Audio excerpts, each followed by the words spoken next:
Hello and welcome to the Game Theory Podcast. I'm your host, Sam Vecenie. Today, Andrew Claudio and I are going to talk about the best players to never make an All-Star game. We're going to draft the 10 best, and then we'll talk about movies a little bit at the end. But first, let's hit the music. They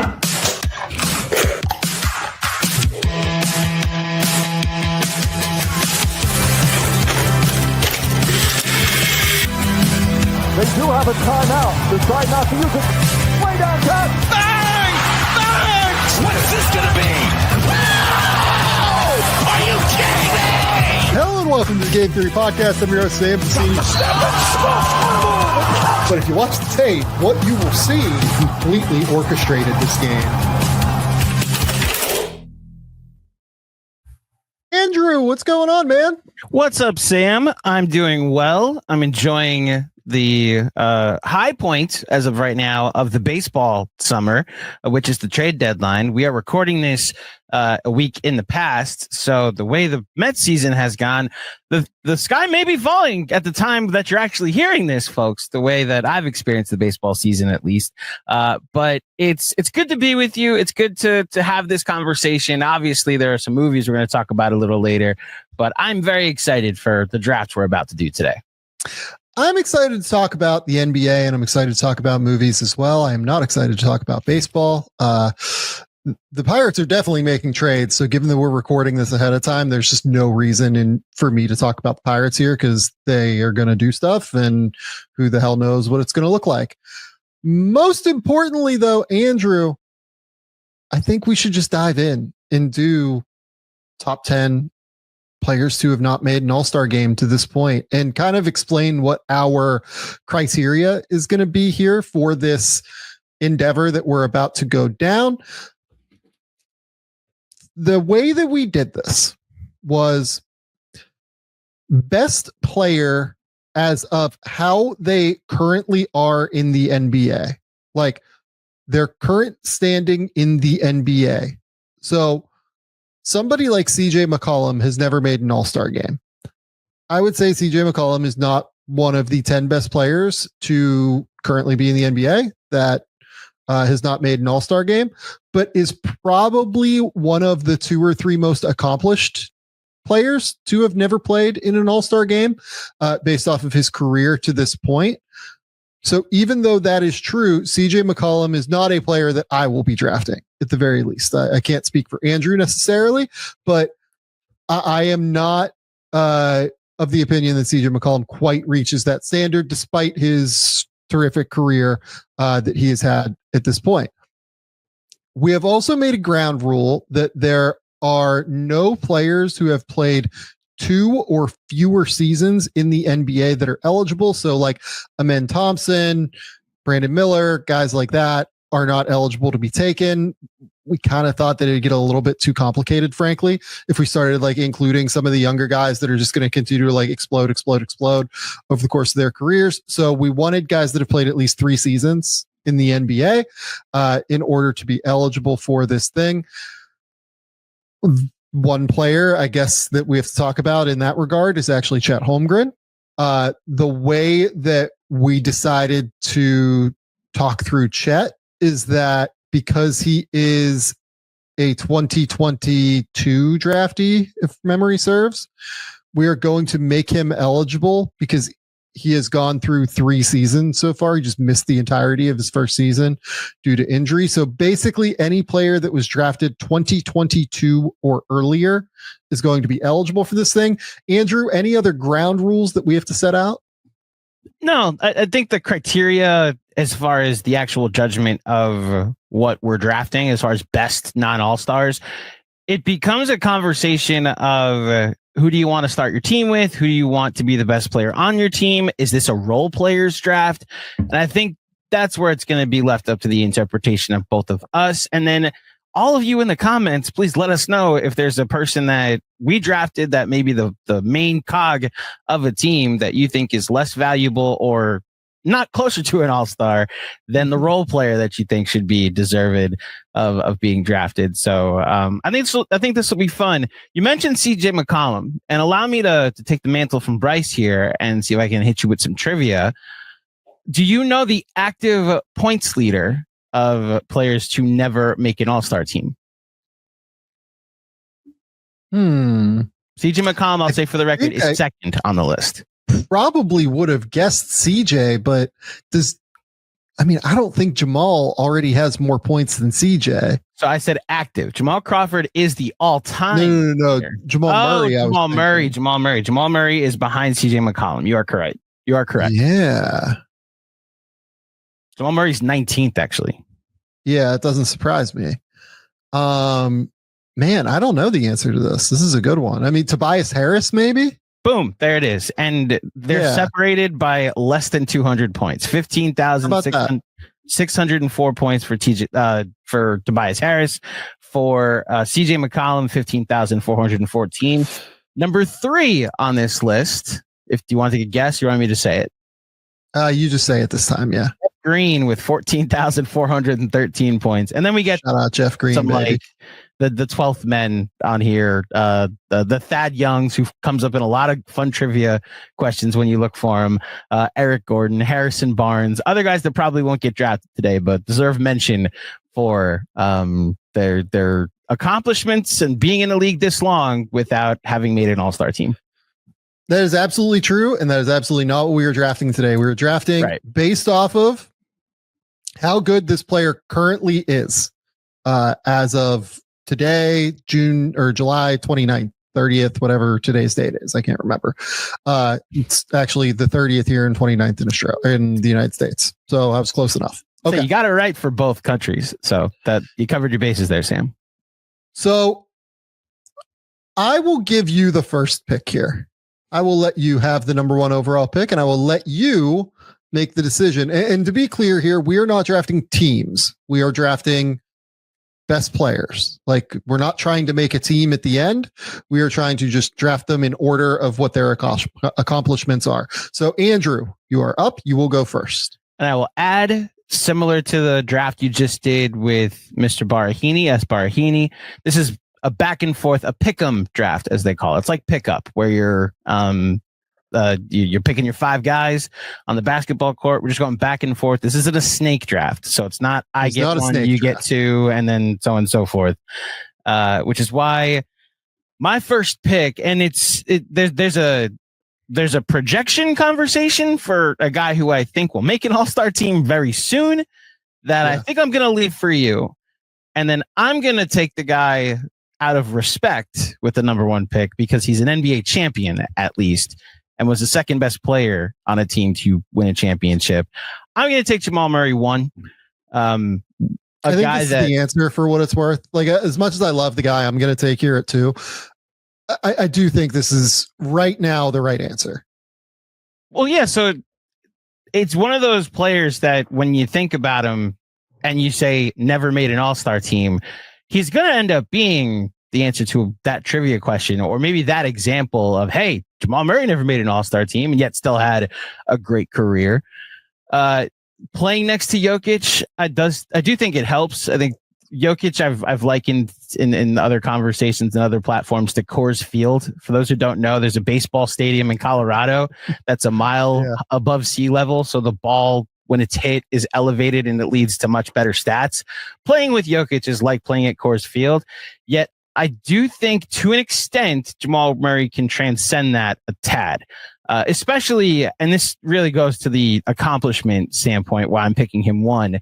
What he did during their championship run as the sidekick to Jokic, there were nights where he was the best player on the floor, even with Jokic being the focal point of the offense. Ask a Laker fan about the nightmares they have about Jamal Murray making big shots in Anthony Davis's face in the playoffs. So between that and where I do think he stands in the league, I have to take him number 1 because at this point, I think he should have made an All-Star team. And at least he's getting to go number 1 in this draft as an accomplishment instead. If he's in the East, he has made 4 All-Star games so far, right? Probably think? 4. Probably. Right? Because, got injured in 2021, like basically in the lead up to the All-Star game, if memory serves. Maybe he doesn't make it in 2023, but I think he would have made it both in 2024 and 2025. I think that he probably would have made it just over Tyler Hero, because the other thing is too that like we look at his counting numbers and 20 points per game over the last 7 seasons, shooting 46, 39, 86. Yes, there is the, Coors Field equivalent of playing with Nikola Jokic, where Nikola Jokic makes his life easier. But I undeniably think that Jamal Murray, if he played without Nikola Jokic and a center who dominates the ball as much as Jokic does in some respect, like would put up very similar numbers, if not more than what Tyler Hero does, frankly, in Miami right now. Right.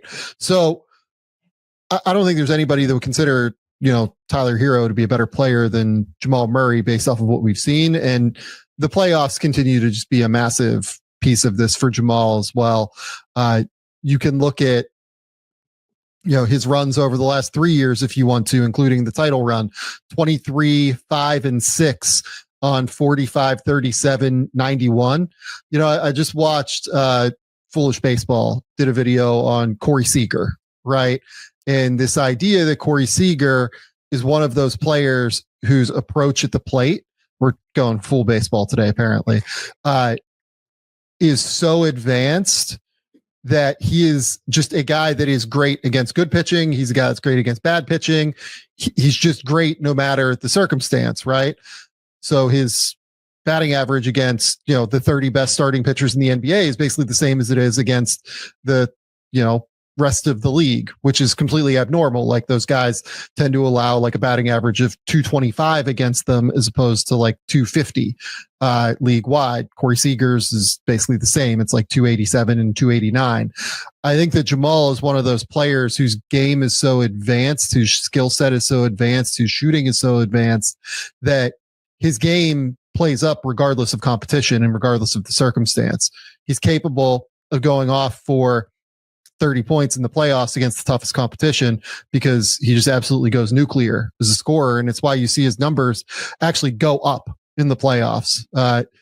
In that same run of time, those 7 years, basically, Jamal has averaged 24, 5, and 6, shooting 46, 38, 90 in the playoffs. So like you can say bubble Jamal or whatever in the 1 year there, but it's a long run beyond that, I think, for Jamal. So he's the guy to me. He's got to be the pick here at number 1. I agree. Okay. So I'm up at number 2. This came down to 2 guys for me, and I will not say the second guy yet because I want to see if you're going to take him. I ultimately did go Chet Holmgren here as my number 2 player. Where did you have Chet on your list, Andrew? Number 2. And honestly, it was between him and Jamal for 1. And again, it's the preference of the career accomplishment and respect to Jamal Murray over the guy I think will be off this list if we did it a year from now. So, yeah, it'll be interesting to see if Chet does make the All-Star game this year, if only because center is somewhat loaded in the Western Conference, and the Western Conference in general just has a lot of bodies to fight through. Right. Yeah. And same with Jamal at the end of the day, too. It's why he hasn't made an All-Star game at the end of the day. But Chet Holmgren's coming off the year, 15 points, 49, 38, 75, 8 rebounds, 2 assists, 2 blocks. I think that we're at the point now where Chet is pretty universally considered a top 5 defender in the league, right? When he's healthy, when he's on the court, like that's what he is, right? I would agree. Yeah, absolutely. I thought you were going rhetorical because yes, he absolutely is a top 5 defender in the league. Yes. Yeah. And on top of that, it's a lot of the things that Chet does don't really translate to like All-Star game settings.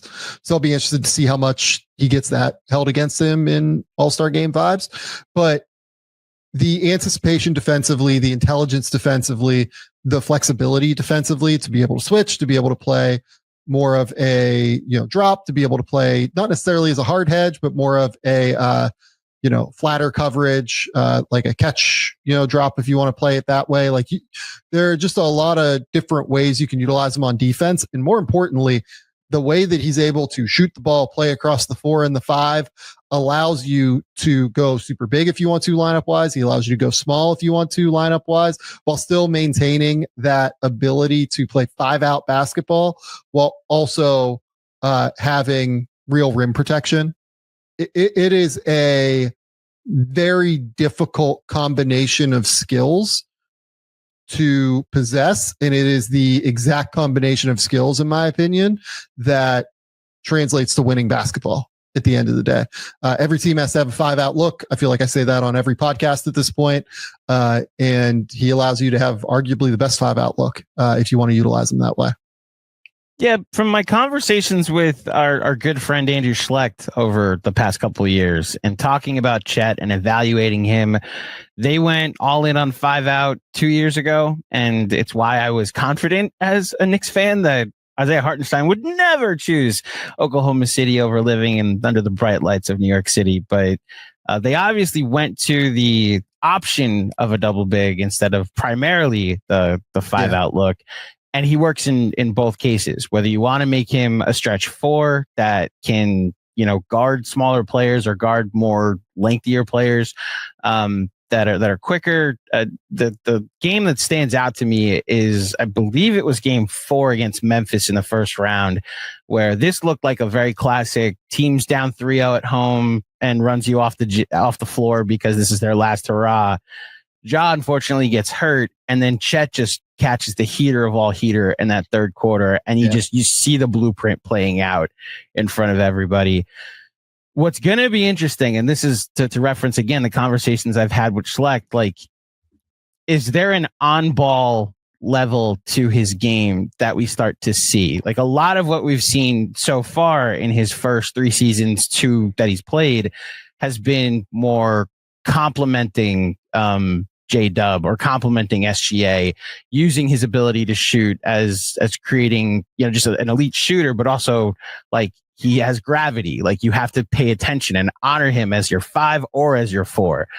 Is there an on-ball conversation to have with him or an ability with him? And I'm wondering for you, like, in your evaluation, do you see any type of leap coming from him on ball as well?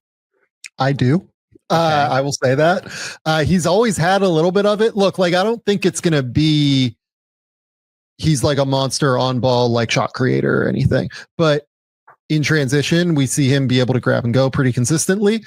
He's always had like real handle, like even going back to high school, like that's just a reality of who he has been.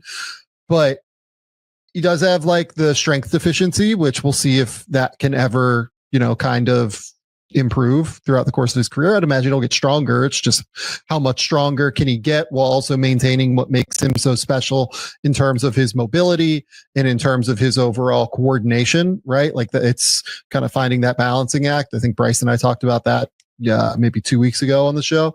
Is it, just adding strength isn't like the easiest thing in the world. It's, you have to find the balance of how somebody's frame handles the strength while maintaining what makes them special athletically.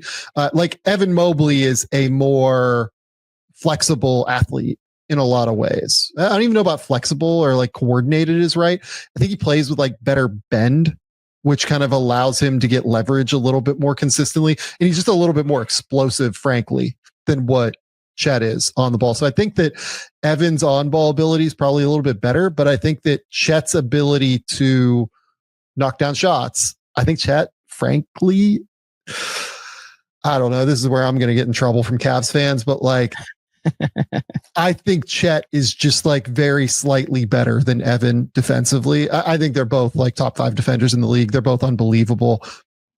I think the anticipation is just like slightly better with Chet.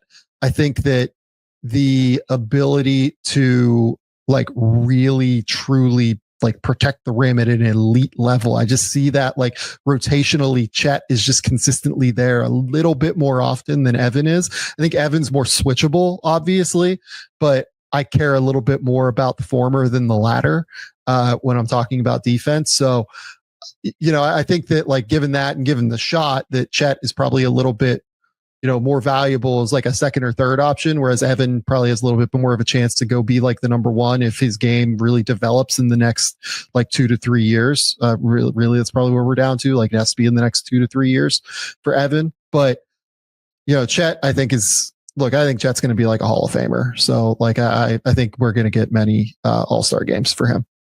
I agree, especially if like this isn't my evaluation, and I do believe he was hedging, but when Schlecht said to me that the name he keeps hearing in Thunder circles when it comes to projecting or conversations that they had about this other player that they're now also having about Chet in their projections is Kevin Durant, I was like, okay, that's aggressive. And maybe it's just like the skinny build and, the ability to shoot.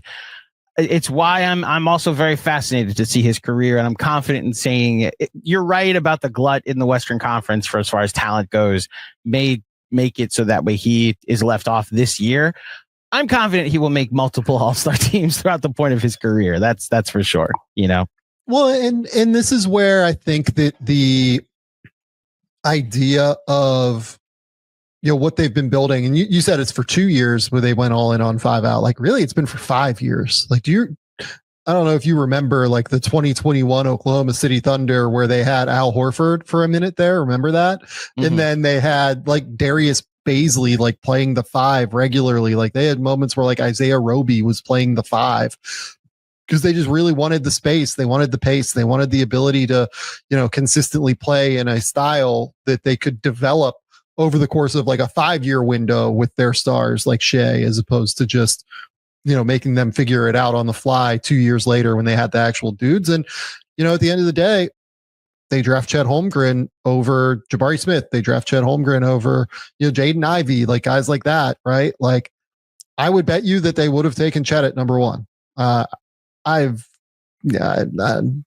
would guess that they would take Chet is what I would say at number 1 over Paulo. And it's because they wanted the 5 out guy at the 5 to consistently be able to get to their spots and be able to win in the way that they wanted to play.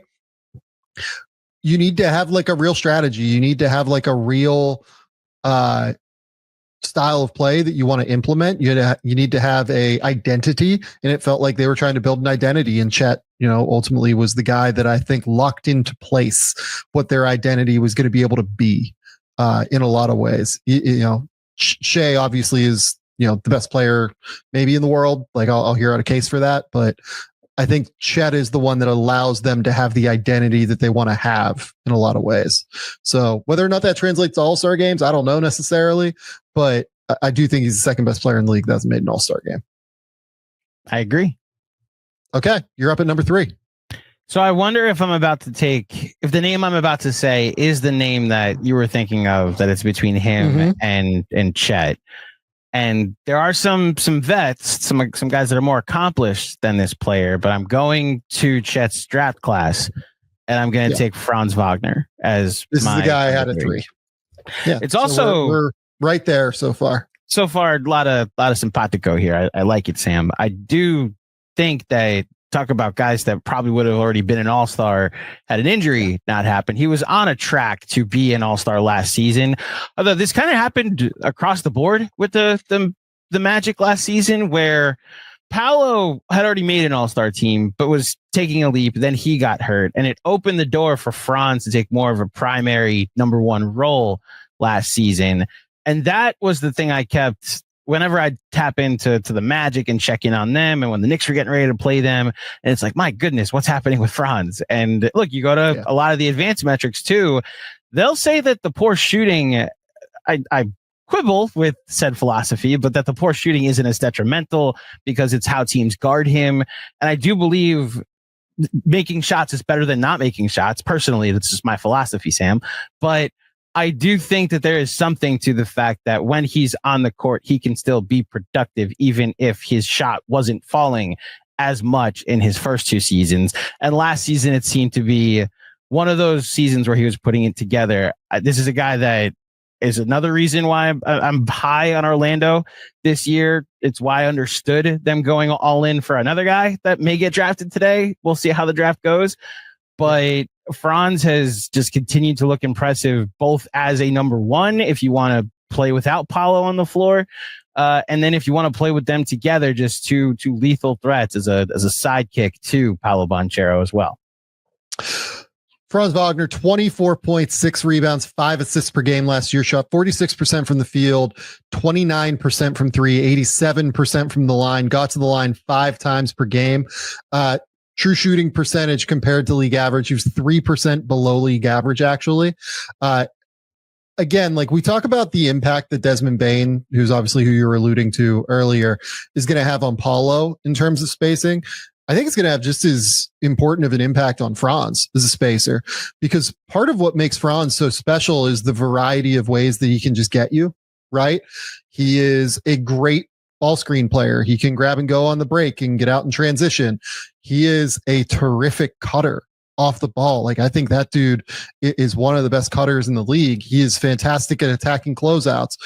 The jumper is a total mess, and I don't know really what has happened there, frankly, for him. Has never been an elite shooter is the weird, like, even going back to Michigan, like 31%, 34% from three. Like it wasn't quite, what people thought it was coming out.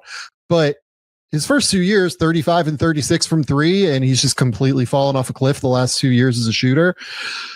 He's still able to be consistent and still able to be valuable. But I think that, when we broke down with like what was so valuable about Desmond Bane move, it's the interchangeability that they're going to have in terms of roles. Like, they have three guys now who are dribble, pass, like in Franz's case, like semi shoot, I guess is the way to put it, can sort of shoot at the very least. And what you can do in those circumstances is just so drastic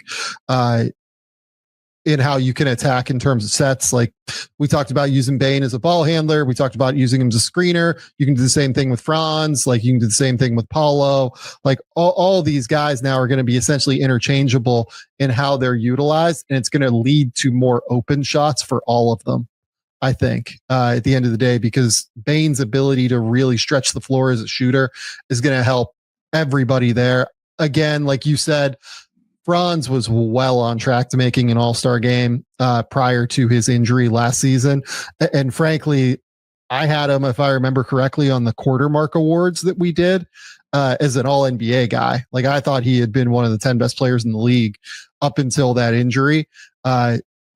Averaged 24.4 points, 6 rebounds, 6 assists, shooting 47, 32, 88 up until that point in the season. But really, if you take out like the first 6 or 7 games and you really, kind of look at the 17 game stretch that he had after Paulo got hurt, he was averaging 28, 6, and 7 on like 46% from the field. Like, he was completely ridiculous. He was averaging 7 free throw attempts per game. Like, he was a total joke, I thought. It's a shame that Franz got hurt, because he was really, really rolling, and he still was by the end of the year too. Now, what I will say about Franz is, like, it's kind of a comparison to Chet, where like Chet has really elevated in the playoffs in a big way. Franz averaged like 26 a game in the playoffs last year. He was really good. Like, he was not the problem for them. The shooting did become an issue in the playoffs. Like, I will at least note that he did not play poorly in the playoffs. And in a lot of ways, his game did play up in some respects. But I do think that for them to like really hit a ceiling in the playoffs, the shooting is going to have to return for him.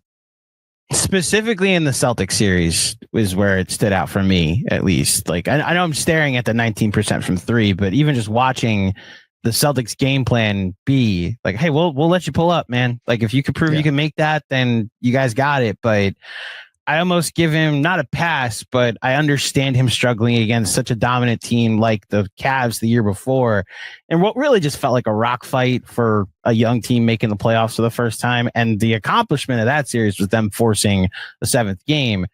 Last year was the first time in the playoffs where you started to wonder, if you're the Magic, could you, like, is he going to eventually just have to take a leap offensively from the shooting standpoint, similar to how the Knicks by the end of that series against the Pistons were like, Cade, if you want to pull up, go ahead. Like, that's an element to his game that he has to work on. To have the inverse conversation of what we just had with Chet as far as ability to make an all-star team, it's the Eastern Conference. It's the conference that the path is just much easier. Personally, I understand it as somebody who watched Julius Randle make not 1, but 2 All-Star games. Oh, excuse me, not 1, but 2, but 3 All-Star games in the Eastern Conference with the New York Knicks. I understand the path is just much simpler. So I think he'll be off this list in no time. Okay. next up for me. There was one player last year who got all NBA votes who has never been an All-Star. That player is Ivica Zubac. I'm taking Ivica Zubac at number 4. Is this higher than where you had Ivica Zubac on your list? I starred Ivica Zubac. We're in a tier, I'll say. He's in this next tier. I had the first 3 that we took, and I started Ivica Zubac being like, I'm going to look smart. I'm going to take Ivica Zubac around my 4th or 5th pick. And then Sam took him with the 4th overall pick. And now I'm like, oh, okay. So you were already on it, Sam. So by all means, go ahead. So 17 points, 13 rebounds per game, 3 assists, was 6th in defensive player of the year voting, made 2nd team all defense this past season, shot 63% from the field. To me with Zubac, it is that he is elite at doing the things that a big man needs to do. I call them the non-essentials for a big, right? He is a genuinely elite rim protector because he is great in drop coverage. He is a genuinely elite rebounder.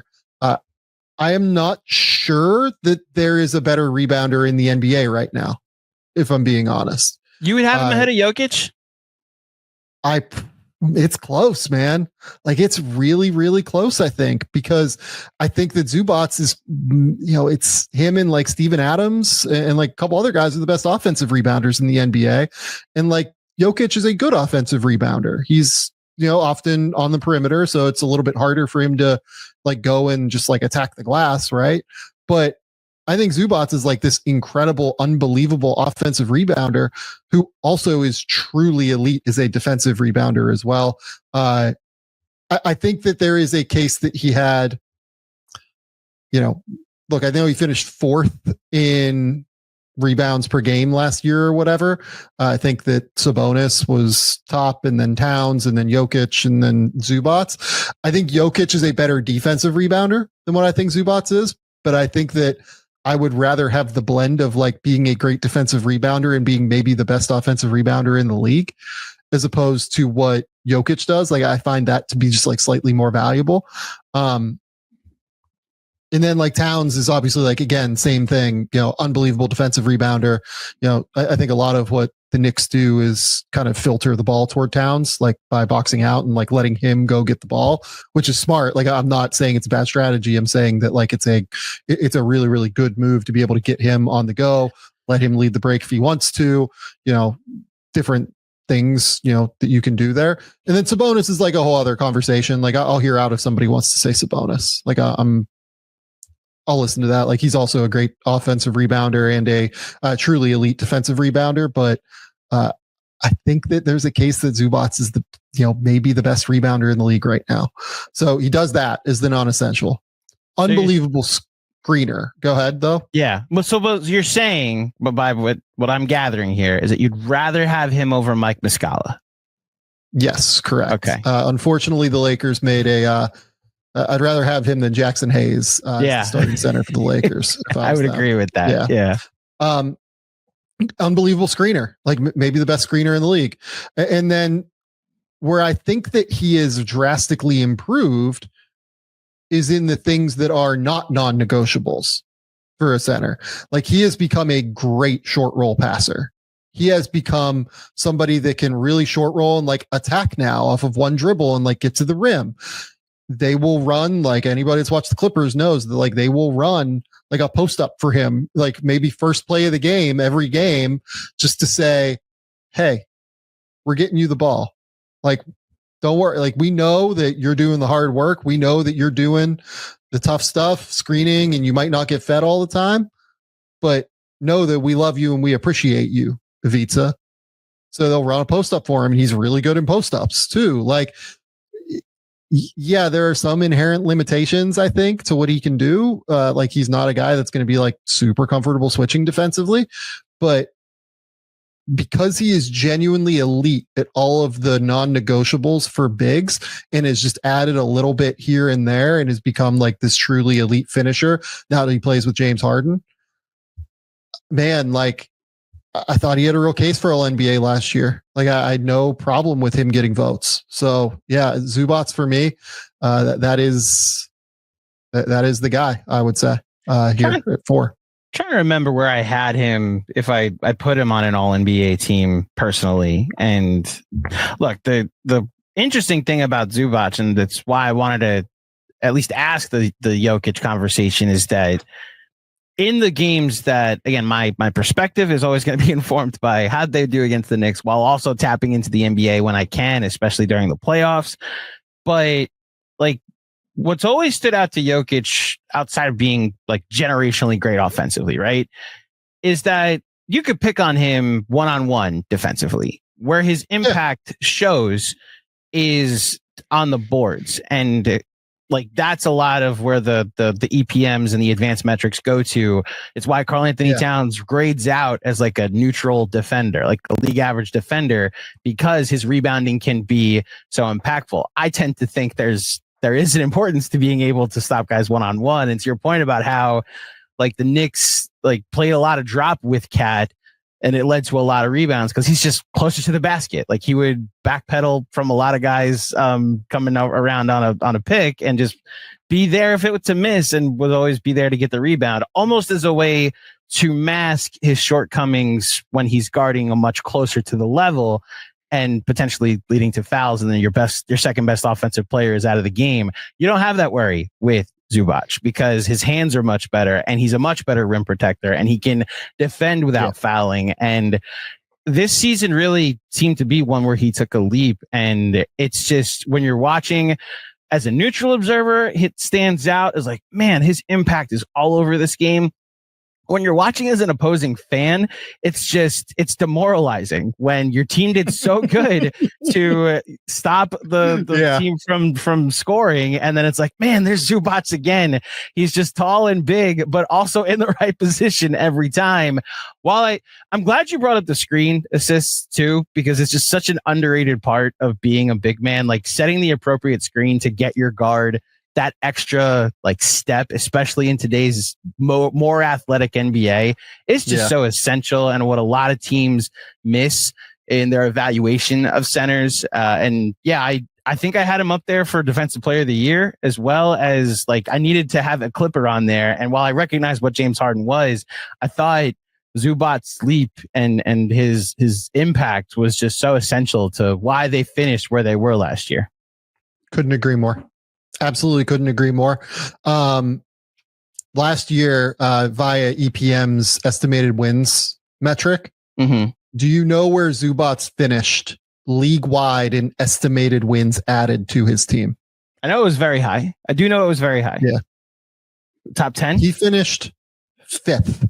5th, yeah. Ahead of Anthony Edwards, Stephen Curry, Tyrese Halliburton, all of those guys, which is like a crazy number. It's largely because he played 80 games, and only Anthony Edwards played more than like 75 games among guys in the top 10. So like he gets a lot of value added for, being out there and being a warrior and playing games. But like, here's the other thing: since 2020, so over the last 6 years, Zubac has played 72, 72, 76, 76, 68, 80 games. Like, that dude is out there. He is a warrior. He's a battler. Like, man, I would not be stunned to see him make an All-Star game this year. He is, and like, obviously, we'll do best contracts before the season here. We do it twice a year on the show. So we'll do it like right before the season. I think we have it scheduled sometime for September. He will be exceptionally high in that as well, because he is, just an awesome, awesome deal. I'd also want to clarify, just to close the loop, I did have him on my third team on my very unofficial ballot. I had Zubac as my 15th man on the All NBA teams. I didn't have him there, but I had him like within the top 20 for sure. Yeah, he's outstanding. So good pick, Sam. Okay, I'm up with the next pick, and I could go a couple different ways here. There's because we're doing right now where I think guys are, and not where I think they will be a year from now. There's a guy I'm staring at that I'm going to wait. I actually don't even know if he'll get drafted today, although I know we've spoken highly about him in the past. Instead, I'm going to go I'm going to go with a guy that just got traded for 4 picks to take Des Bane. And what he is as a shooter and just a consistent shooter over the course of his career has been so essential to what Memphis was and how successful they were before they decided to move on from him.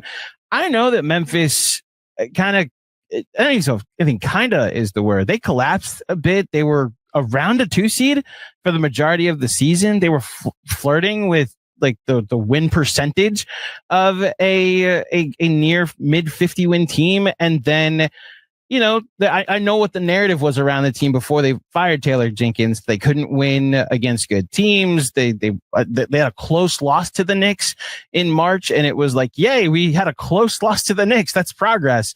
And then eventually it led to Jenkins being fired, and they still won like 47 games and were almost like a stone's throw away from a 2 seed.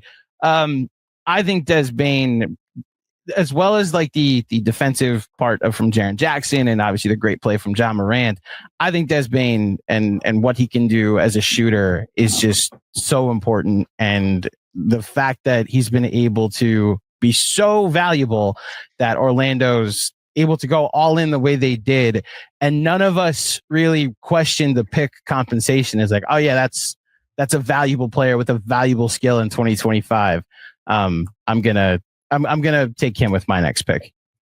Yeah, look, like I mean, I think I questioned a little bit just how much it was. Like it's a lot. It's a lot to go all in, but Bane is a super valuable player, man. Like he is such a fantastic dude. 20 points, 5 rebounds, 4 assists while shooting 47, 41, 89 over the course of the last 4 years of his career. Those are just like ridiculous numbers, being a lot of times the secondary option next to Ja Morant, a lot of times the primary option because Ja Morant's out on the perimeter. So he has really had to kind of, you know, be in that middle ground between getting the number 1 option on the perimeter defensively, sometimes getting the number 2 option, sometimes having to be more of like a floor spacing, you know, run off of actions player, sometimes being more of like a primary perimeter pick and roll playmaker for them. I think that a lot of those like kind of reps that he's gotten the last few years where Ja has really missed time has really helped like the rest of his game blossom and flourish in a really substantial way. So I don't really have a problem with this pick. I mean, he's a tough defender, physical, strong. Again, for the way that the Magic want to play, I think I said this on the podcast with S as well, and I said this definitely at the time. I'm not sure that there was a player apparently available on the market that made more sense for Orlando to go get, given their needs as a shooting, you know, bereft organization, their desired style of like physical, tough defense and what Desmond brings on that end. And like their need for like just one more body, like as a playmaker on the perimeter with the ball in his hands. Like given what they had at their disposal, if they didn't want to move any of their players and they were just moving picks at the end of the day, I think he's probably the best guy they possibly could have gotten. So I'm excited to see what it looks like in Orlando this year. Of the players that qualify for our ranking today, he has the highest effective field goal percentage amongst players with at least 12 field goal attempts per game over the course of their career to this point. I should clarify, non-center. So like take out DeAndre Ayton, take out, there was another one that I was looking at. I should say there's one other guy that you may be about to take that I personally like Des Bane more. So it's Des Bane or this one other person. The point is the 57 effective field goal percentage is just absurd to have through your first 5 NBA seasons, more specifically your 4 that you've played as a starter and a primary shot taker on your team. I do know like we had the Franz conversation about the playoffs. We should have the Des Bane conversation about the playoffs too. His last 2 playoffs, he has not shot the ball well at all. But when Orlando made that deal, and I have to add the Knicks vantage point here, the Knicks binoculars, Knicks goggles, excuse me. I did see one team go in a summer earlier for a guy that was supposed to be an elite shooter, and then I saw an actual elite shooter get traded, and I was like, oh, that's how those trades are supposed to go. I just got a lot of respect for Dez and what he does in his career. Okay, I'm going to take the guy that I assume you're talking about in Derek White at number 6. No, it's not. And okay. A guy had a start in this category. So by all means, the floor is yours. Okay, so I had Derek White one spot ahead of Desmond Bain, or 2 spots ahead of Desmond Bain, I guess, on my board. The reason for that being that you brought up the playoffs, right? And Derek White's been fucking awesome and lights out in the playoffs over the course of the last 3 years. He's played 50 playoff games in the last 3 years, averaging 16, 4, and 3, shooting 47, 41, 90. That's insane. While also being one of the, 6 best defensive guards in the league, something like that. I mean, I'll hear out 4. I'll hear out he's one of the 2 best defensive guards in the league. Whatever your number is, he's certainly an elite defender among guards. I mean, that is remarkable production. And then on top of it, like, we've kind of seen him at times when Jaylen Brown is out of the lineup. Now that, Jason Tatum, is going to miss some time here, it seems like, with torn Achilles, unfortunately. We've seen him step up in a really big way. Like that game, what was that? Was it game 5 against the Knicks? Right? Really, it was game 4 and game 5, honestly, if memory serves. Yeah. I mean, he was fucking awesome in both of those games. Just looking at the numbers now, 23 points on 6 of 12 from the field in game 4. In game 5, he had 34 on 9 of 16 from the field, 11 free throw attempts. Like, he's shown the ability to have to scale up when he has to scale up. And he's shown the ability to be elite at scaling down when he has to scale down. Like, I think Derek White is an unbelievable player. This is the reason he keeps making Team USA, right? The ability to defend at an elite level, the ability to scale up and down the lineup, the ability to knock down shots off of movement, the ability to knock down shots off of pull-ups, the ability to play point guard or to play off the ball, right? Like, I think that what my picks are teaching people, probably, I've kind of known this for a long time about myself, and I feel like I say it pretty often. I think that I really value that scalability and versatility and flexibility of role at a really, really high level, much more so. Like, I need somebody who can play on the ball. Don't get it twisted. Like, absolutely, you got to be able to do stuff on the ball. You got to be able to run ball screens. But if you can do both, play on and off the ball at a truly elite level, I think that is monstrously valuable. And we're going to see Derek White probably shift into more of an on-ball role this year with Jason Tatum out. And this could be the year where he makes an all-star game. Like, I think that this is, if he's going to make an all-star game, it's probably this year, because if the Celtics end up being like the 6th seed, which I think is still like very possible for them, even though I think people are writing them off, not like, incorrectly in some respect, just, Jason Tatum is out. So I understand why people would do it. I mean, this team isn't going to be terrible. Like, they're still going to make the playoffs. They have Jason Tatum, who is out, but Jaylen Brown, Derek White, whatever happens with Simons, be it, he's on the team, maybe he's not on the team. Then you still have Sam Hauser, George Niang, Peyton Pritchard. Those guys are all like pretty useful on offense. The defense is probably not going to be very good because they have no big and they have very, very little defensive infrastructure outside of Derek White and really kind of Jaylen Brown, I would argue still. But, Sam Hauser's like a fine defender, but Sam is best when he's not, tasked with super high level responsibility defensively, right? Like, as long as he can just kind of go and be solid when he has to switch on to guys, or, when he can guard the worst player on the team defensively, like he might now have to shift up a role. So I want to see what that looks like defensively. But, to me, Derek White, just a complete player, as complete a game as you will find. I expect him to average 20 points this year. I think we're looking at like a 25-5 year where maybe you see the percentages go down. Maybe he shoots like 43% from the field, but still right around that 38 to 40 mark from 3, still right around 85 from the line. And maybe it is an all-star berth. We'll see. So the stat I clumsily read earlier is that of the players that are qualified for our draft today that have taken at least 12 field goal attempts a game, over the course of their career, that they've averaged at least 12 field goal attempts a game. And it's why Derek White doesn't end up qualifying, because he's only averaged 10 because earlier in his career he wasn't playing as much. So it ruins the qualification a bit. But Des Bane is third on said list behind DeAndre Ayton and another guy that I'll just say Michael Porter Jr., which is why I thought you might have been going with this. Having said that, Derek White absolutely would have been someone I considered for this. And look, when Des Bane got traded, obviously I had the Knicks goggles reaction, but my next thought was, if the Celtics are truly blowing it up, if they did want to see what the value was for Derek White on the market, I'd have to think it's similar to what Mikal Bridges went for, what Des Bane went for, because of how valuable he is potentially as an on-ball threat this season, but even more so as an off-ball threat, as a defender.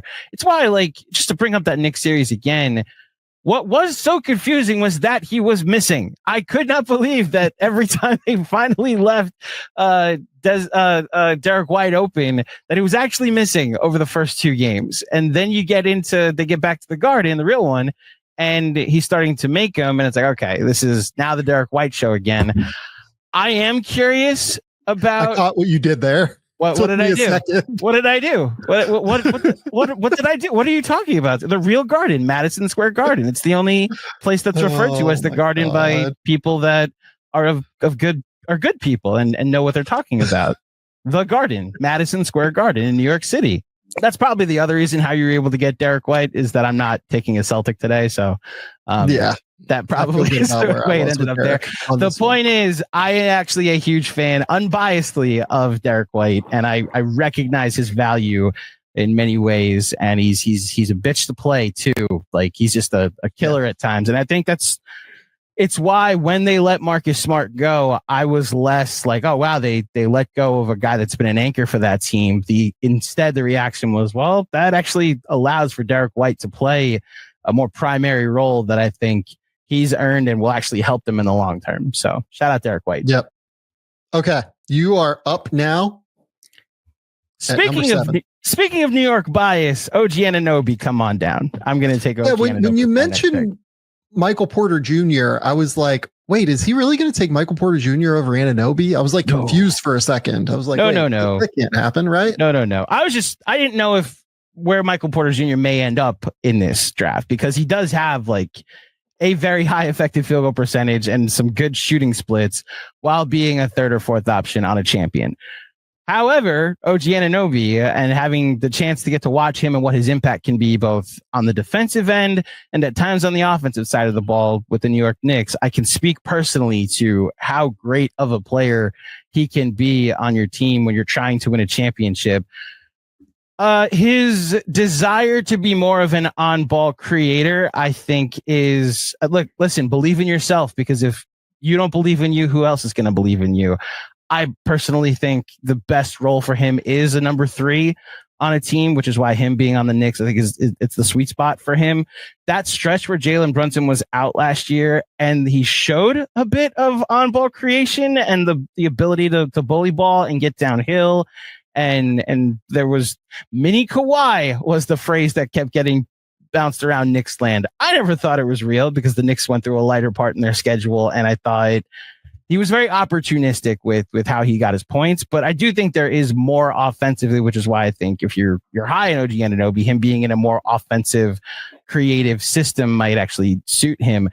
And then there's just all the stuff defensively. When he's Sam, I know you know this, when he's tapped in and activated and engaged defensively, like game over. Like I can only relate this. We've talked about baseball. It really was for a while there this year. So we've talked a lot about baseball today. I got to go to football for my OG Anunoby analogy. It's like a middle linebacker that just decides I'm getting to the quarterback every possession, but I'm also going to defend the middle. I'm also going to like drop back into coverage. And it's like, oh, you're the best player on the field right now. Got it. Our defense, our offense has no chance to score. And there have been games where his impact offensively, I'm going to guard you right now, but you're going to throw it across court. I'm still able to get across court and guard the person in the corner. Oh, what do you know? I'm back at the rim guarding the guy that you just like, guarding your center if you want to. He's so versatile, can guard 1 through 5. And it's why I wish the Knicks had a better season defensively. I think he would have got more respect for the not defensive player of the year, but all defense. Yeah, in that conversation. I still had him all defense at the end of the year. I think he is a monster on that end. Like even still, he was so good on that end last year. It's a little bit. He played 74 games. Like any year that Anunoby plays 70 games, like he's an all defense guy to me. Like we'll see if that continues as he, turns 28, like just turned 28 this year. Like I would guess it will continue this year at the very least. But I mean, the ability to genuinely guard 1 through 5, it is not a fake statement for him. He has guarded Joel Embiid in the playoffs 2 years ago. He can guard perimeter guards if you want to throw him on like a Tyrese Halliburton, and it's totally fine. Like he is very, very good at doing all of these things because he has this just very smooth athleticism that never feels rushed, never feels like off balance.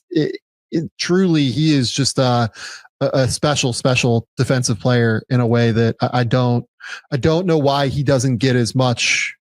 I mean, you're right. Probably has to do with like the Knicks were bad defensively this year, but team like success. Yeah. But like, man, can you imagine what that defense would have looked like without him? Like they would have been a bottom 5 defense in the league, like undeniably. Well, so I'll even go a step further. Early returns or reports in New York are that Mitchell Robinson's going to be your starting center this season. Now imagine OG Anunoby where his back line of defense is actually a rim protector. This is not trying to take shots at Karl Anthony Towns. He just is miscast as a rim protector. And it's why I'm very curious to see what that does for OG Anunoby, what that does for Mikal Bridges. And that I mean, you brought up the Sixers series from 2 years ago where he was guarding Joel Embiid. He took turns guarding Maxey to start that series. And the game that stands out to me, will always stand out to me in that series, was game 4, where Brunson is like scoring all the points, 47 points or 46 points, the most ever by a Knick in a playoff game. And OG Anunoby has just shut Joel Embiid's water off. And that was the game where the Knicks went up 3-1 and took control of the series. And that is the impact that OG Anunoby can have. I've guarded your point guard for the majority of the series. Now I'm going to guard the MVP of the league from 2 years ago. So I've got a lot of respect for what he can do on the defensive end, while recognizing like he's not too shabby offensively either. Okay, we're going to go to another underrated defensive player now.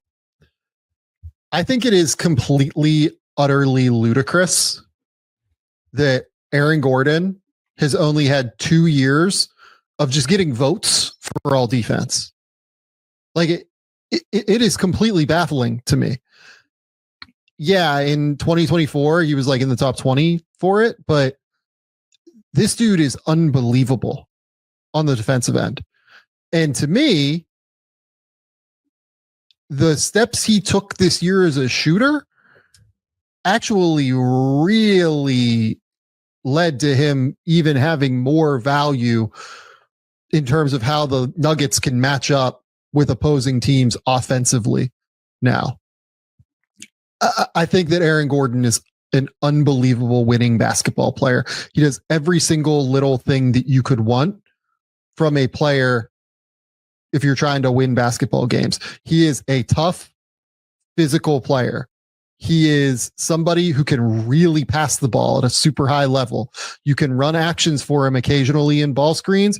You can have him be like a corner 3-point shooter now. He drilled 44% from 3 in the regular season. And oh, by the way, in the playoffs over the last 3 years, when teams try to leave him open, like that's been a real strategy the teams have tried to employ. He's drilled 39% of his threes over 46 games in the playoffs over the last 3 years. Like he makes them in the playoffs now. Like that is a real reality. You can't really just leave him if you want him to be open. So you throw it all together. He's maybe the best cutter in the league, like one of the 5 or 6 best cutters in the league, let's call him, right? And yeah, he's playing off Jokic. Like, he's obviously going to get fed every time he cuts. So it really helps, him know that if I cut, I'm going to get rewarded for cutting. Man, I think he's the most underrated player in the league, I think is what I would say about Aaron Gordon. I think we truly do not appreciate what that guy does enough. I know that the counting numbers just aren't crazy. Over his 4 full years in Denver, he's averaging 15.6 rebounds, 3 assists. He's shooting 54, 35, 69 over the course of that time. But again, I think he's a way underrated defender. Like, I know that KCP got the plaudits. What was that? Not this past year, but the year before, where like they had the case for him to be the all defense guy. I thought that was crazy. I thought Aaron Gordon was like clearly their best defender that year. And I had him all defense that year as well. Like, you throw all of this into the mix. It's just really hard to find guys who now are capable of playing on the ball a little bit, can play the 3, 4, 5, can guard, I would say 2 through 4 really effectively, can switch on to 1s, can occasionally switch on to 5s, but really is guarding 2 through 4 at a super high level. Can now shoot a little bit. Like, he's not going to be like a super, super high volume guy, but look, drilled 44% on 3.5 attempts per game, then drilled 38% on 4 attempts per game in the playoffs this past year. Playoff numbers say he's become a pretty good shooter at this point. I don't know, man. Like, he does every single little thing that I want as a winning. Like, if I'm trying to win basketball games, I want Aaron Gordon on my team at the end of the day. When he first got traded to Denver, I think the household name Aaron Gordon he was very much like on this Orlando team where their ceiling was the 8th seed, and like he was known mostly for the dunk contest and being an athletic specimen, but you didn't know how that translated into actual like winning basketball. And I'm glad you highlighted that this isn't just playing next to Jokic. It didn't just go. He's not just hitting at Coors Field. Like, he actually does some things that help make Jokic better on the defensive end, because Jokic doesn't have, like I mentioned, you could pick on him one-on-one, but when you have Aaron Gordon to potentially like pre-switch and potentially take on a better offensive player in the post, you can do that. So like the defensive improvement is absolutely there. Especially this past season, his shooting really came into play. He shot 44% from 3 this year. I do wonder what it looks like if he has a year this year where he's closer to 35 or closer to his career average from 3, how much of his impact will still exist. But especially like the playoffs, Jokic is great. Jamal Murray's awesome. They make the second round because of his heroics in that Clipper series, and they get as far as they did against the now reigning champs because of how well he played and how well he shot. And to your point about his shooting, like getting better in the playoffs, the volume's also going up. He took his career high for 3-pointers in the playoffs. This playoffs, I believe, at least with Denver, he did. So yeah, I'm a fan of Aaron Gordon. I'm glad he got drafted today. Okay. You're up at number 9. So this is my last pick. And there's 2 guys I'm staring at. I don't think you're going to take the other person that I just want to say Knicks fans. I'm thinking about him. I'm not taking him though. I don't think you're going to take that guy though. So we'll mention him. I'm not taking Mikal Bridges. No. Oh, I wasn't even talking about him. I was thinking about somebody else. So I'm staring at a guy that I think took a leap last year on a team that wasn't very good. And then there's a guy that it's a career respect award that I don't know if I want to go that direction instead. I have to go with my heart here and take Trey Murphy III. And you made my life way easier. I was very concerned that you were not going to take him. So okay. Yeah, I'm happy with this. Trey Murphy III had an outstanding season last year. Again, Pelicans didn't win a lot of games. He's now on an organization that it's been the theme of the Game Theory podcast to just ask the question, what? But I do recognize his ability. And if we're talking about Godfather offers, if there was ever a guy that if he entered the trade market would be up for multiple picks and offers, it's this man who I'm trying to get to his page now. He last season in taking a leap averaged 17 a game, averaged 21 a game on 50, 45, 36, 88 splits, a 55 effective field goal percentage. Showed he can be a great player with the ball, showed he could be a great player without the ball.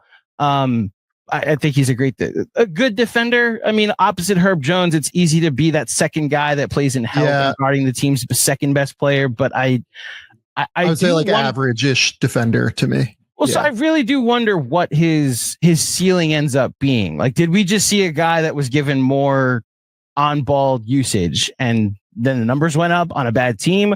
Or is this a guy slowly figuring out his ability in the league to potentially a good team one day? And I got to go back to the fact that 3 years ago when he was, only averaging 14 a game, but still playing 31 minutes a game, that was a near 50 win team that he played a primary role on.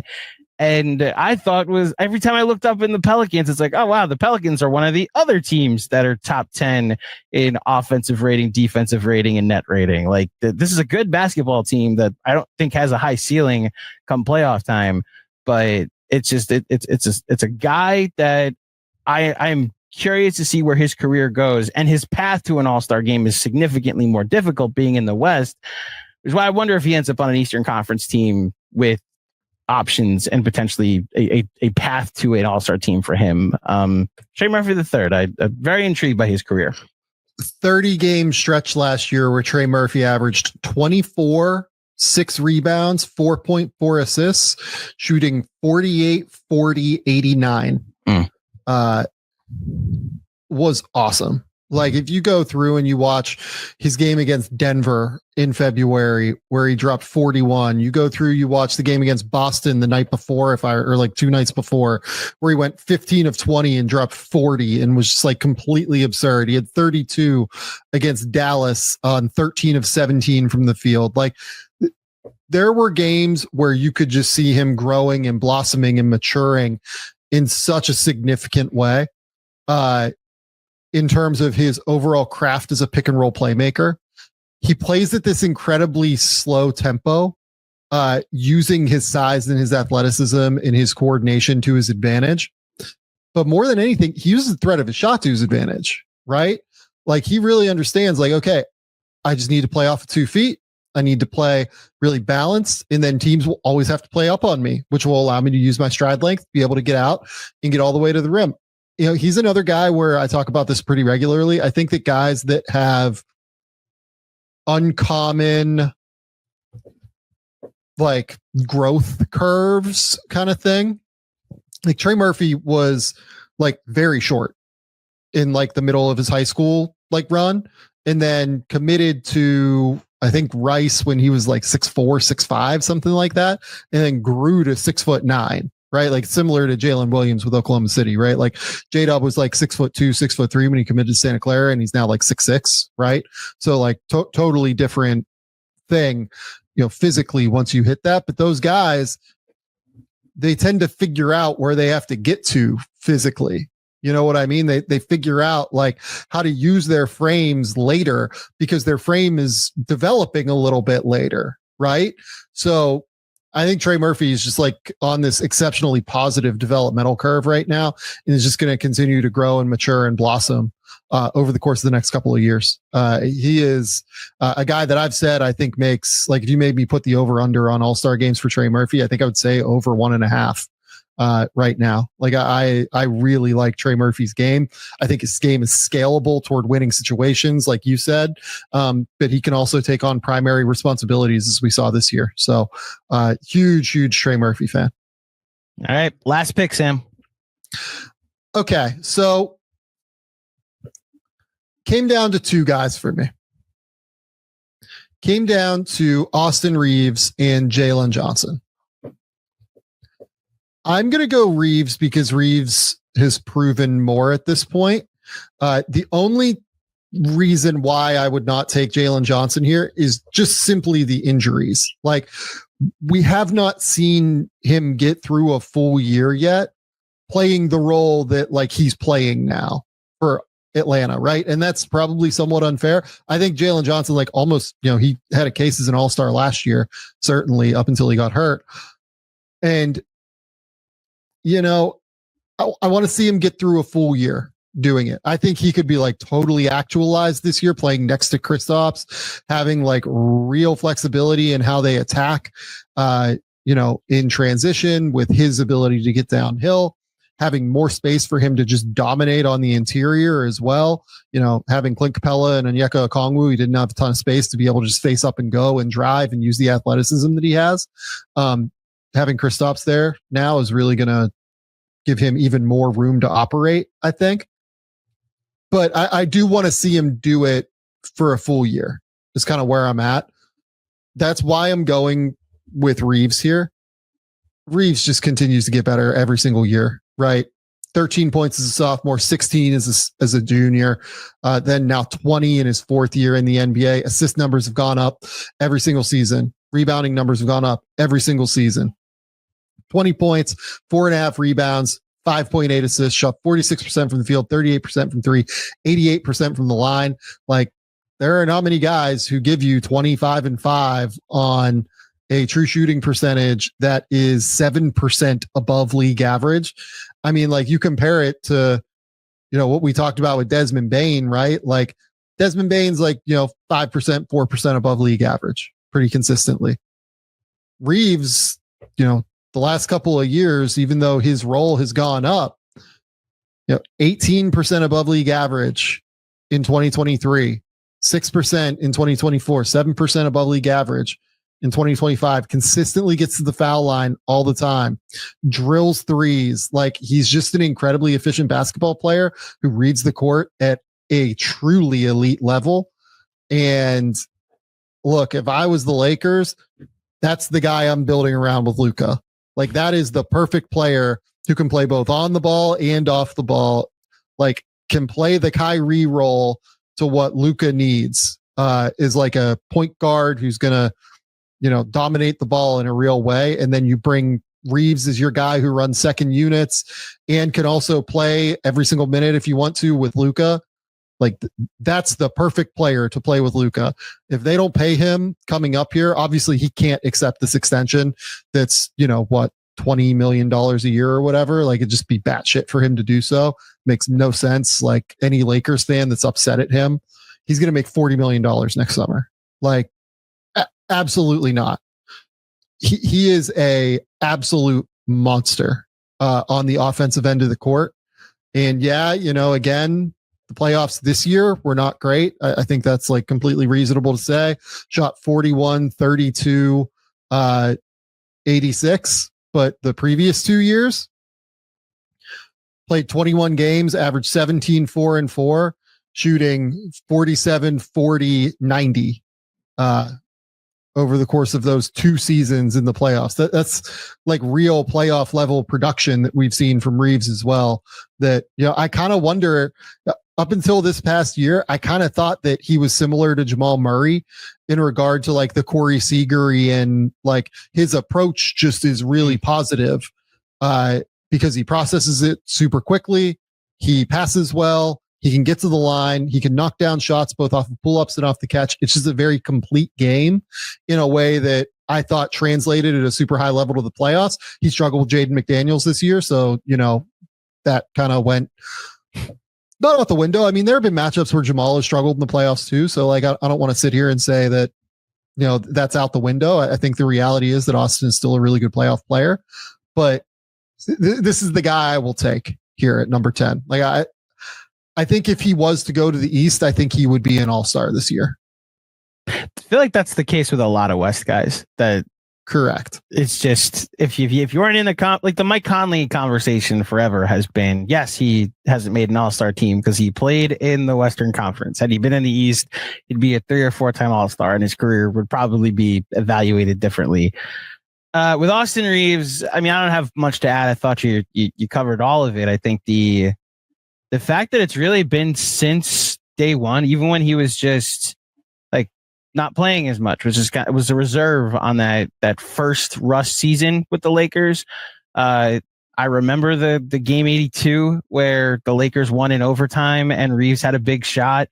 Then the meme the next season, or the GIF that came out of LeBron telling him something and him being wide, and it's like, oh, who's this goofy guy that's like on the Lakers, and maybe he must be fun. Then you actually watch him play, and it's like, oh no, he might be their third best offensive player.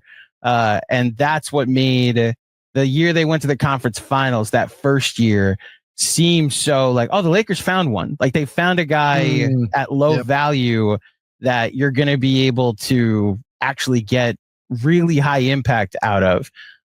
Since we're talking a 4-year career to this point where he's gotten a 55 effective field goal percentage, a 63 true shooting, 57 effective field goal percentage. I was reading his playoff numbers that, despite, to your point, some rough shooting numbers last year and rough 3-point shooting numbers the year before, like he still has a 55 effective field goal percentage in the playoffs. Like he's been a decent playoff performer.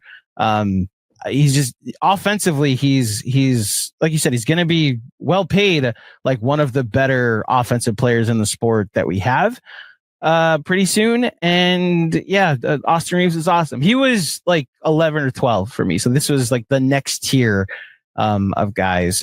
Do you want to get into honorable mentions now? Because there's 2 guys that I want to clarify I was considering with my last pick. Sure, let's do it. So I was considering CJ McCollum, like even in this late in his career, still averaged 21 points a game last year, still shot 37+% from 3 on 8 attempts. I understand what the Pelicans were last year. Like there was a lot of shots to go around, take them at your will. It's just at this point in his career, he still has that offensive production. And we'll see how much offensive production he is able to put up on this Wizards team now. So I was considering CJ McCollum just as a career achievement award. And then the guy to Knicks fans that I was thinking about, it wasn't Mikal Bridges, it wasn't Josh Hart. I was thinking about RJ Barrett. I'm looking at him. I would probably put him closer to 20 than I would the top 10.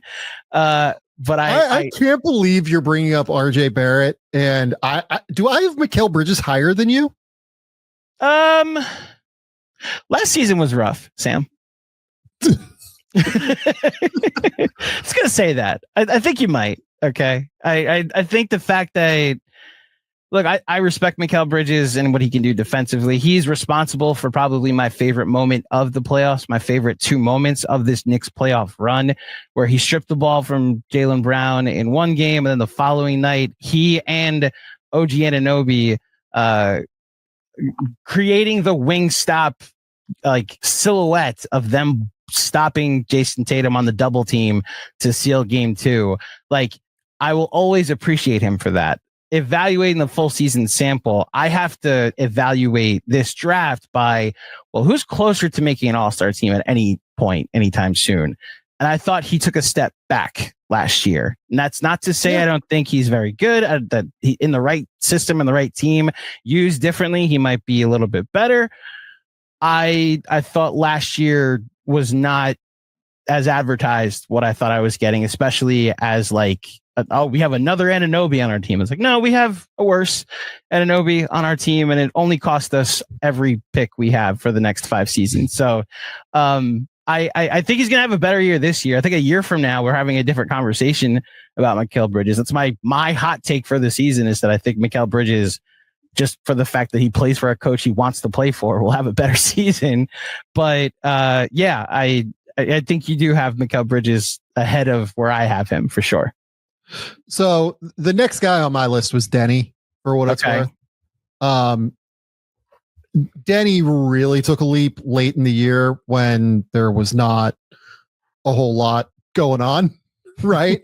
Not a whole lot that the Blazers were sort of in the play-in picture near the end there, right? Like I don't want to completely dismiss it, but over Denny's last 22 games, he was at 22 points, 9 rebounds, 5 assists, shooting 50, 42, 77.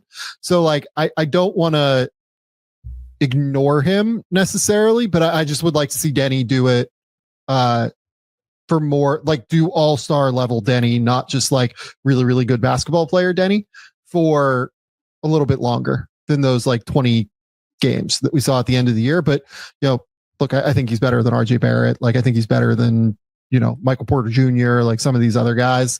The other guy I had here is Cam Johnson. Like Cam Johnson, I think, not a guy that I think is ever going to make an all-star game, but this is why when you were like, yeah, I think we should do 20, I was like, I think 10's probably about right, to be honest. I thought we get interesting with the role players. Like Josh Hart ends up on my team or on my list if we get to 20. Like I probably take him with my last pick. But yeah, that's why we did 10. That's why we kept it to 10, and I appreciate you for that. Jalen Johnson was the guy I was referring to with projecting out. Like I'm projecting out a guy to the same health concerns, and just he probably makes the All-Star team in the East this year or last year, even if he stays healthy. So we'll see what happens. We have gone this entire pod about 80 minutes in and have not said the name Jalen Green yet, who is averaging the most points per game of any active player that hasn't made an All-Star team. Yeah. Sounds good. I have the same evaluation. I just wanted to say his name. Rockets love our show, love game theory, love when they don't have to pretend anymore. Yeah, the comments are very high. Like I'm happy for them that they don't have to pretend anymore. Yes, I agree. So yeah, it's he's. I hope he figures it out, but like I don't think he's anywhere near this yet. He could, like the talent is there. It's just the way he thinks the game, the way that he processes it, the way that he goes about playing and shooting and consistently not making plays for his teammates and missing reads. And defensively he's gotten better, but like still not quite there. Like there's not really a guy that I had to think about all that hard, to be honest. Trying to think if there's anybody else here. Like not really to me. I think we're past it. So just to read off the list: Jamal Murray, number 1. Chet Holmgren, number 2. Franz Wagner, number 3. Ivica Zubac, number 4. Desmond Bane, number 5. Derek White, number 6. OG Anunoby, number 7. Aaron Gordon, number 8. Trey Murphy, number 9. Austin Reeves, number 10. Okay. That's it. That's it. Andrew. Okay, we want to talk about movies here. Let's do it. So let's talk some about movies.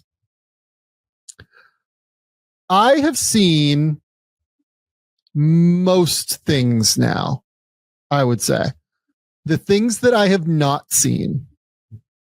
I have not seen Materialists. I have not seen, let's see here, Megan 2. I've not seen Life of Chuck. I have not seen The Shrouds. Like those are the big ones, I would say, so far, that I have not yet gotten to this year. I will confirm on Letterboxd as well that is there anything else like high profile? I've also not done Happy Gilmore 2 yet, but that will happen later today or tomorrow. So it's funny. I've not seen Eddington either yet. That's probably the other only like really big release that I have not yet seen. So can I take people behind the scenes? I was supposed to have a dentist appointment today, which the last time I had, I got a root canal like 3 weeks ago, and it was right before we left for Vegas. And I couldn't speak like with how painful it was, because it wasn't usually when you get a root canal. The majority of like my dentist actually said this. The majority of root canals are on your molars, on your side teeth. I got this one right here done, the front, one of my front teeth done, which made it impossible to talk because any pressure that got put on that tooth was excruciating.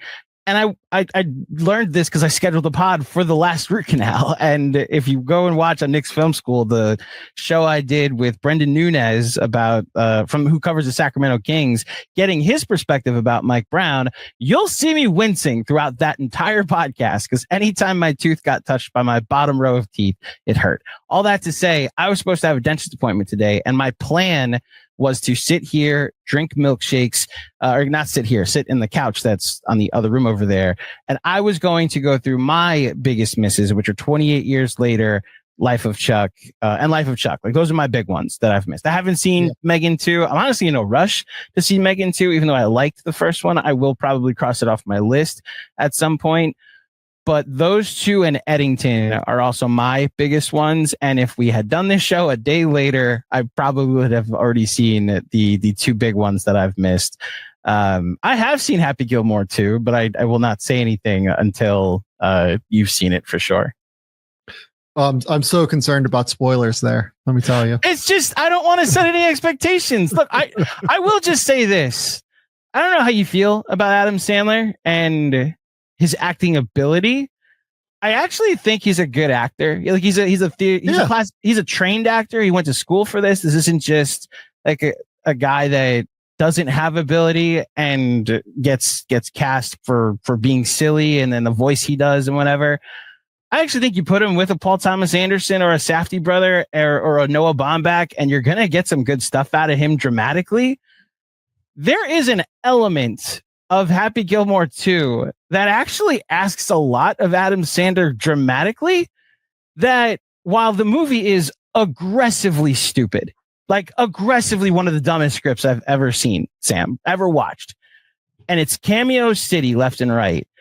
Great. I end up caring so much for Happy Gilmore and whether he works through what Sandler's putting on screen. I can't believe I'm saying this. I actually got to the end and was like, I'm invested in this very stupid movie. So that's all I'm going to say.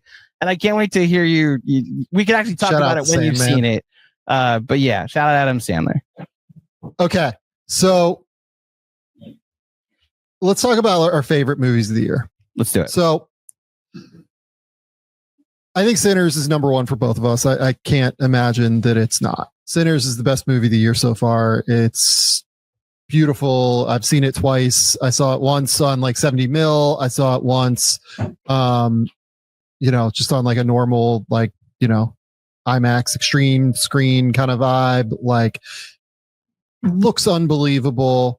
The sound is unbelievable. Look, we've talked about Sinners on the show already. Like, I don't know if we need to like really dig further into it, but I am interested to see what else you really loved this year so far. Sinners is absolutely my number one right now. I'm waiting for it to come back into IMAX here in the New York City.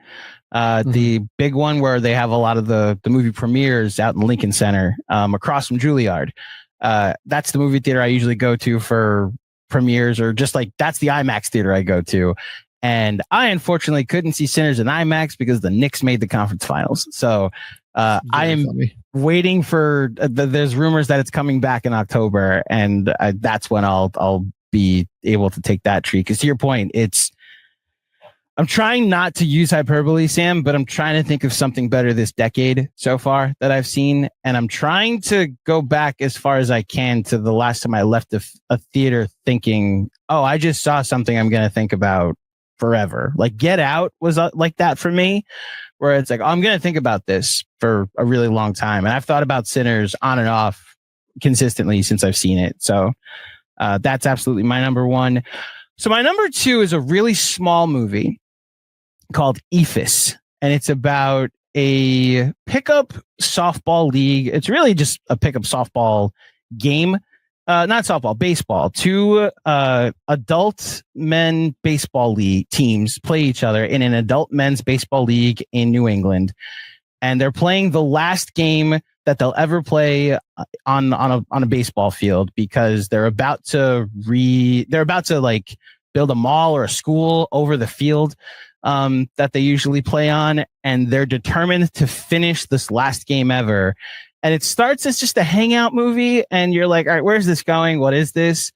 And the further it goes, you realize it's about the passage of time, the things that we did as kids or we did as adults that we don't get to do as we become older adults, and the relationships you build with certain people, doing certain activities that when those activities stop, do you still do them?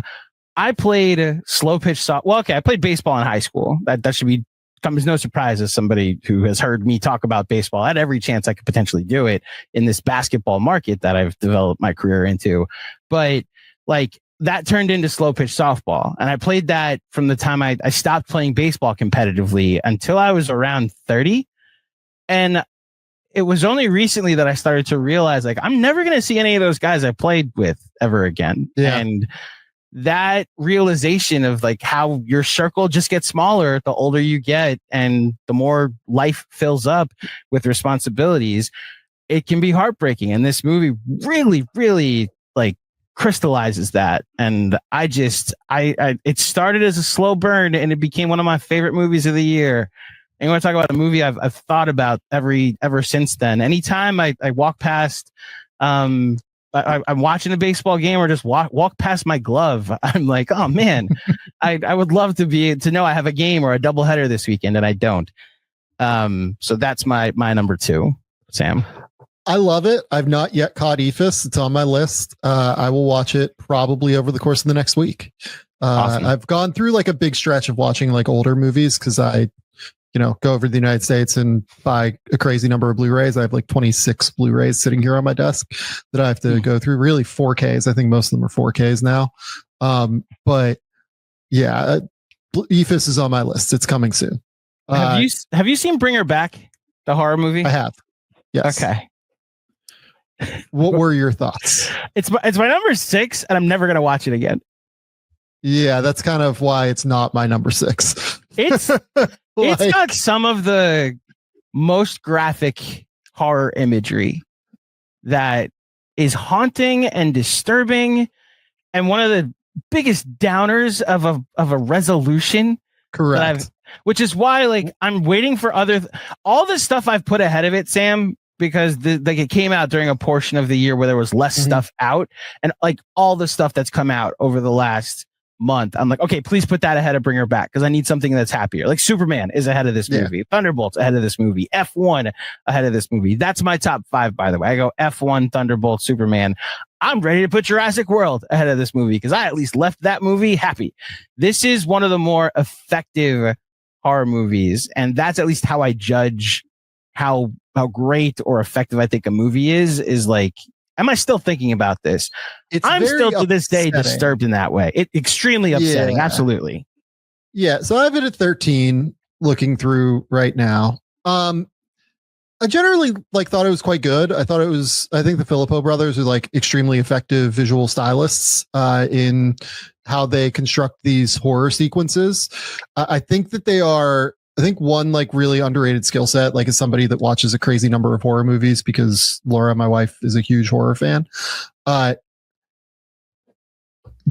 Having the wherewithal and the understanding of how to like map out these like quote unquote like haunted houses for your audience so that they understand like where you are within the house and where the potential demons or whatever you're dealing with are or could be in the house is really important. And I think that the Filippos are great at establishing those sequences early in the film and then just kind of subtly bringing you into that world so that like, oh no, don't go around that corner. Oh no, don't go to the pool house outside, right? Like, oh no, the pool house is there. We're here. Like, this is how close it is. Like, you know what I mean? Like, they're really, really good at that, I think. I also thought that this movie weaponized Sally Hawkins in like such a fun way. Sally Hawkins, Oscar nominee, great actress, typically plays these very bubbly personalities, these very like, happy characters. Like she's fucking Paddington's mother in the first 2 movies. Right. And the way that they weaponize her as like a former social worker, basically, that his, look, you're watching the movie, you understand what it is. Like, she's going to, lose her mind. The way that they turn her persona on its head, I think, is fascinating. And I think was such a really sharp bit of casting, because she is really capable of, just emoting in that way that, is just automatically going to allow you to connect with her, just as an actress immediately, because we have this history with her. And then you find out what she's doing, which I won't spoil. And you're just like, oh my God, what is happening right now? Like, how could somebody do that? But then because it's her, you still feel that like sense of understanding a little bit. It's a really, really sharp bit of casting. It's one of my favorite like casting decisions of the year. Yeah, I thought it was an effective movie that I just didn't really enjoy all that much is kind of my issue. It's not a feel good movie. It's not a feel anything movie by the end except sorrow. Like, so we haven't even said the plot of this movie. I'm just going to read the Letterboxd summary. Following the death of their father, a brother and sister are introduced to their new sibling by their foster mother, only to learn that she has a terrifying secret. Yeah, that's a good elevator pitch. That's for sure. The movie goes significantly deeper into the demons that exist, both literal and figurative, in this house that they've now moved into, this brother and sister that also may have existed with their father that suffered an untimely death, and what this foster mother may be into. And you said, like, I don't want to spoil it. I'm never recommending this to anybody. This conversation we're having, as far as I'm concerned, is for people that have seen it and just want to go feel bad. This is like you said, effective. Like, sometimes when I go to a horror movie, it's like, how like moved am I nerve wise by the end of it? That's how I judge the effectiveness of a horror movie. That's why Hereditary is always going to be like top 2 or 3 for me, because I think about that movie anytime I think about that final shot of the mom in the corner of the bedroom, and I'm just like, oh, okay, I'm sleeping with the lights on tonight. Got it. Yeah. Hereditary is just like one of the best horror films of the last 30 years or whatever. It's unbelievable. Yeah. Let's get to like some of the big ones. So where are you on Superman? I loved it. I think the fact that it's very much James Gunn's Superman. Yeah. It takes away some of the stakes that it's like, oh, the world is at. I'm going to spoil it, just by the way, because this movie's made so much money. I'm assuming you've seen Superman. There are timestamps in the episode description. Fast forward to the next movie that we're talking about if you don't want us to hear us talk about Superman. Like, the world is being ripped apart. Metropolis is literally being cut in half, but the Daily Planet is still has Wi-Fi to send out their incriminating article of Lex Luthor. He's fighting a kaiju. Superman is fighting a kaiju and needs to save a squirrel. Like, the movie does take you down a peg from the stakes and the dreariness of the Snyderverse, of some of the Nolan movies. Mm-hmm. And really, the movie I'm going to compare it to, it's none of the former Supermans that we've seen, but it's the other DC hero movie. Like, the Batman, the Matt Reeves Batman, felt so lived in and so realistic. What's the Paul Dano characters? What's the villain in that movie? I'm blanking on it. Riddler.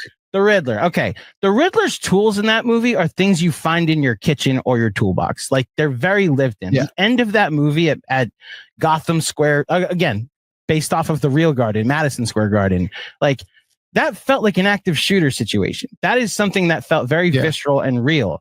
Nothing about this Superman felt visceral and real. Yeah, it allows me to escape. It's why I appreciate the escapism of this. While also, and I know you've already talked about this, like, while also recognizing the commentary that is very blatant throughout the movie about current times. So I loved feeling good about Superman, because I don't think I've felt that way about Superman since I first watched the Donner Cut, you know? Well, and that's what makes this movie, like, it's my number 2 movie of the year so far. I think it is so skillfully done in, as you mentioned, kind of bringing the stakes down and bringing it simultaneously like into the real world, while also like kind of creating that sense of like departure from the real world as well. Yeah. It simultaneously does both of those things in a really fun, creative way. I think most importantly, it has a real point of view. Like James Gunn has an idea of what he wants to accomplish here, like what his, you know, stylistically what he wants to accomplish. Like he wants to bring color back to the Superman world. Like this movie has all sorts of like beautiful splashes of color outside of, you know, really outside of, I would say, almost the entire second act, really. But like it's colorful, it's fun, it's amusing. Like it doesn't take itself too seriously, while also thematically like discussing things that are incredibly serious. You know, like the Israel-Palestine conflict, you know, allegory, I guess is what it would be, is unmistakable. Like you can't avoid it. Like it's very clear that these two countries are standing in for that, you know, conflict that's happening in the world. And, you know, you can't avoid the fact that like James Gunn, you know, was somebody that, you know, was quote unquote canceled by, you know, the internet for bad tweets. And then, you know, you have one sequence like literal monkeys tweeting, you know, ridiculous things about Superman, right? Mm-hmm. You can't avoid like the oligarchical takes on Lex versus, you know, some of the other oligarchs, the billionaires that, you know, are currently within the world, right? Like I think that finding a way to still keep the movie feeling breezy and low stakes while also thematically discussing really interesting ideals within a film like this was incredibly deft and actually like incredibly difficult to accomplish. And I think that's what I loved about Gunn's approach, and that's what I loved about the movie. I like this movie way more than any of the Guardians movies, honestly. Like I think it's trying to achieve even more than like Guardians 3 did with like the Rocket storyline. Like I think that being able to accomplish what it did to bring Superman into the modern day for a character that often feels like it's a remnant of the past in some ways, like Truth, Justice, and the American Way is like, you know, in a lot of ways like a very old school ideal in a world that has become so globalized. Like being able to find that modern you know, structure, I thought was really impressive. Well, to your point about the allegory, I mean, it's just like you said, it's in your face that a tech billionaire convinces the entire world that an alien that wasn't born here is not one of us and should be sent back to where he came from. It's just correct. It's very in your face to current times, and an issue that obviously I've spoken about. I care about a lot, and how this got into one of the biggest movies of the year is amazing, because that tells me just how much control James Gunn has over this universe. I think they nailed the 3 casting decisions, the big casting decisions. Between Corn Sweat is absolutely Superman. Brosnahan is absolutely Lois Lane, and wins a scene like the beginning scene that was in the trailer, or one of the trailers, of her interviewing Corn Sweat or Kent as Superman, almost to mock what a Superman interview would look like if interviewed by a real journalist, not Clark Kent. Him putting that in the first 20 minutes, I thought was so smart, because it sets the tone for their relationship and really what version of Superman you're getting. He's still figuring himself out. It's why at the end, what that speech that I thought was a little over the top, but it does drive the point home. What makes him special isn't his power. It's his humanity. I may not be born here, but I'm from here. Damn it. Like, you don't get to take away what I am because of a technicality that you are trying to use to disqualify me, and why I deserve the same things that you deserve. And I thought to the Holt casting as Lex, it's so genius to make his biggest gripe with Superman is, I'm jealous of you. I wish I had what you have. I'm clearly smart. Like, I like that this wasn't just Lex being privileged and like only important because he has money.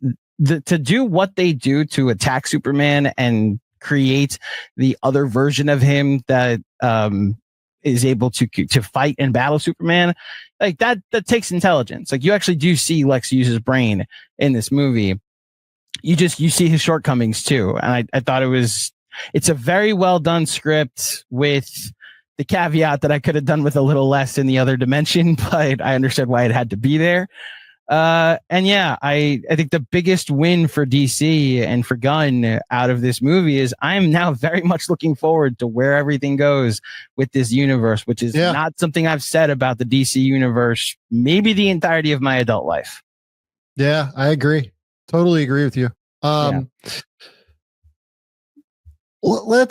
trying to think. You haven't seen 28 Years Later. I haven't. Let's hold off until I get back from Chicago, because I'm sure I'm going to have some takes. Really interesting movie. Okay. Really, really interesting movie. F1 was fun. Like, I had a good time. Really fun movie. Like, car go fast, zoom, zoom. Man, blockbuster filmmaking at its finest, in my opinion. I saw it in IMAX, and now I can't wait to become an F1 fan. Gonna watch that show on Netflix. Gonna wake up on weekends for every race. When we were out in Vegas and I saw the track that they used, I didn't realize that was a real track. I thought they just made it for the movie. F1 is electric, and it's why I want Kaczynski to make every blockbuster we have going forward.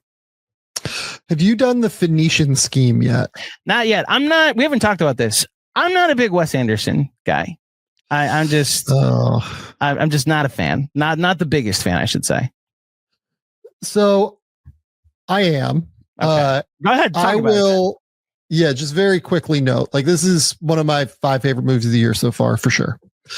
And what I think is really interesting is, like, Wes Anderson gets this label as being like he's making the same movie every time, like he's just this guy who makes these, dioramas and constructs them and, continues to just play in the same sandbox kind of thing.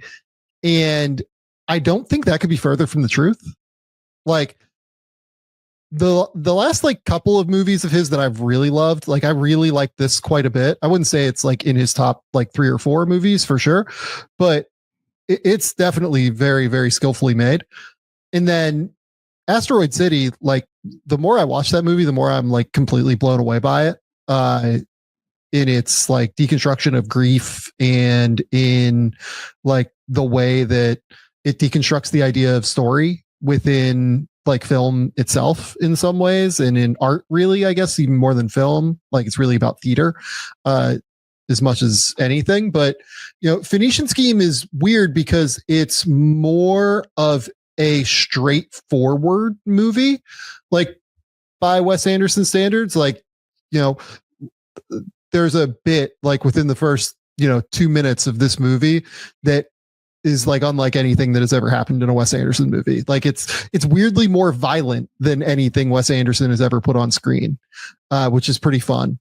But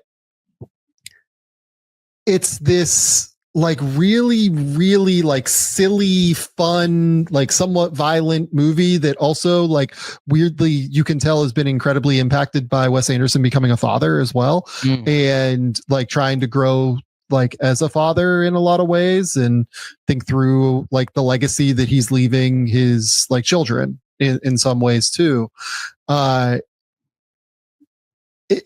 trying to become a better person. And I loved it. I thought it was it was like silly. It was straightforward. It was fun, but like thematically impressive and deep in a way that, like Asteroid City is there are silly moments, but like for the most part, like it's a real, like kind of, straightforward. It's not straightforward, I guess, but like it's not as funny. It's not as silly. It's, more, dramatic in a lot of ways. It's a drama with funny pieces. Like Venetian Scheme is like borderline a comedy. There's a basketball scene there's like a full scale, like long basketball scene in the Venetian Scheme that is genuinely really funny, involving Tom Hanks and Bryan Cranston.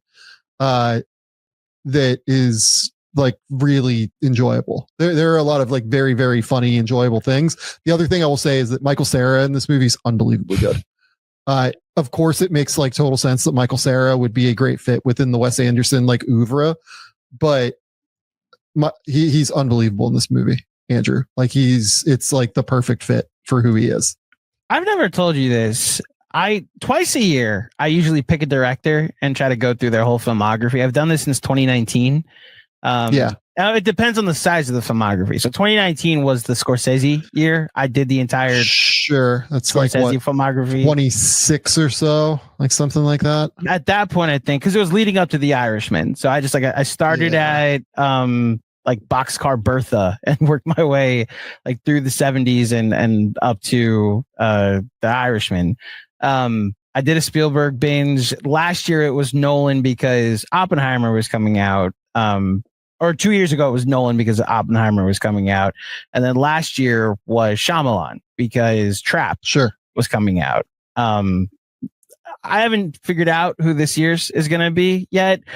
I promise to have an open mind. I do want to start at Bottle Rocket and probably make my way through the Wes Anderson filmography and just make sure I watch it now. What have my you late seen? 30s.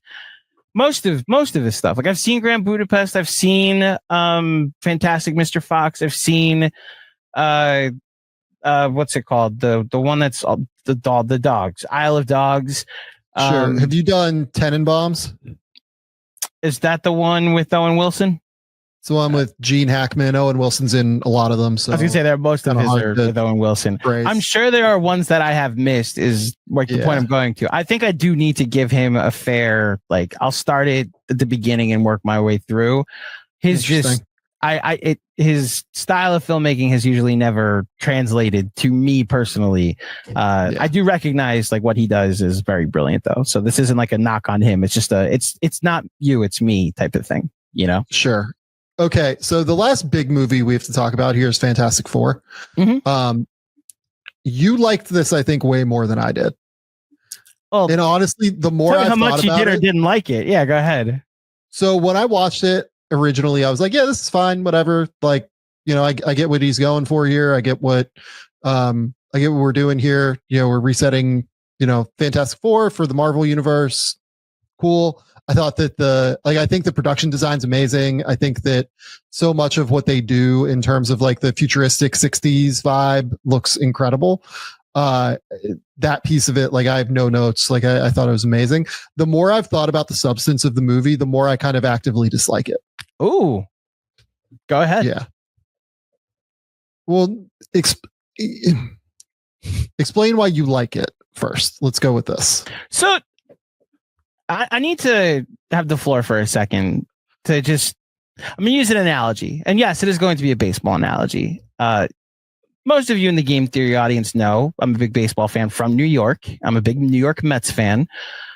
From the time I started watching baseball in the late 90s, I discovered a creature that exists in this baseball space known as late 90s Yankee fans that came of age watching the sport in a time when the Yankees just did no wrong. And they won every important game that needed to be won in the late 90s. They won 4 championships in 5 years, including one at the expense of the New York Mets. For those of you Red Sox fans that think that your franchise dominates the Yankees, there was an 86-year stretch where they could not beat the New York Yankees, and they would always be the team that lost in that divide. And then the 2000s happened. And while the Yankees still have not finished under 500 since the early 90s, and they make the playoffs every year, the expectation among late 90s Yankees fans is we didn't win the World Series. It's a disappointment.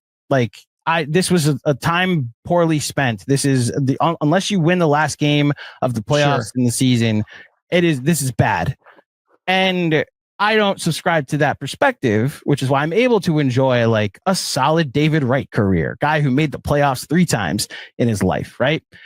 So I say all of that, Sam, to say that's how I also view the MCU is, listen, I had my late 90s. I had my Avengers Endgame. I had my Infinity War and my Captain America Winter Soldier. And that late 2010s MCU where there was so much great, fun comic book stuff that came out and really dominates the majority of my top rankings with the MCU. Like, those are the grand slams. Those are the championships that they won. Now I'm at the point where I think I'll settle for like a solid 90 win season. I'll settle for like a home run here and a home run there that just is a wall scraper.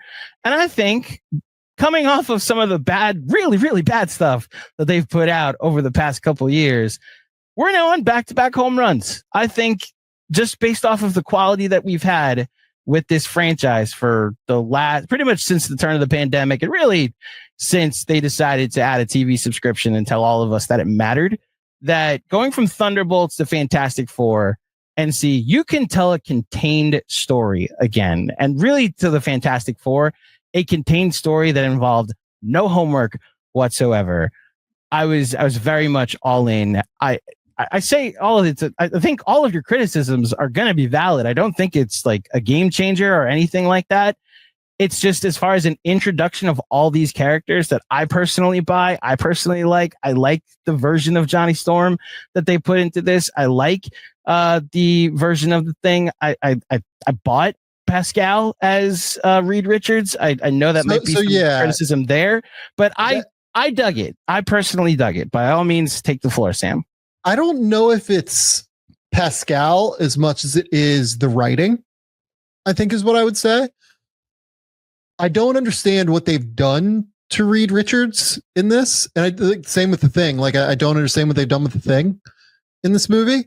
Reed Richards is like the smartest human being on the planet, and they kind of make him like smart, but not that. Like, Reed Richards in the comic books is so smart that he is like arrogant and gets the entire like planet in trouble because he makes poor decisions sometimes that are arrogantly, selfish in some ways. Or like, the Thing is a character that is not like happy-go-lucky in the way that this movie portrays him. Like, happy to be around his friends and family. He's like constantly trying to get out of being the Thing. Like, he wants to be like a normal human again. You know what I mean? Like that's the conflict at the center of the Thing, is like, he is this orange rock man that has to live in the world as an orange rock man. And like in this, like, he's just like completely comfortable within his own skin. And like, Eben Moss Backrack, like totally innocent, like not his fault, but like Pedro Pascal, like I can't tell if it's the writing or if it's like his decision in terms of the way he played the character. It might be I thought originally like it was fine, but then the more I've thought about it, like it might be miscast, honestly. So are we spoiling this?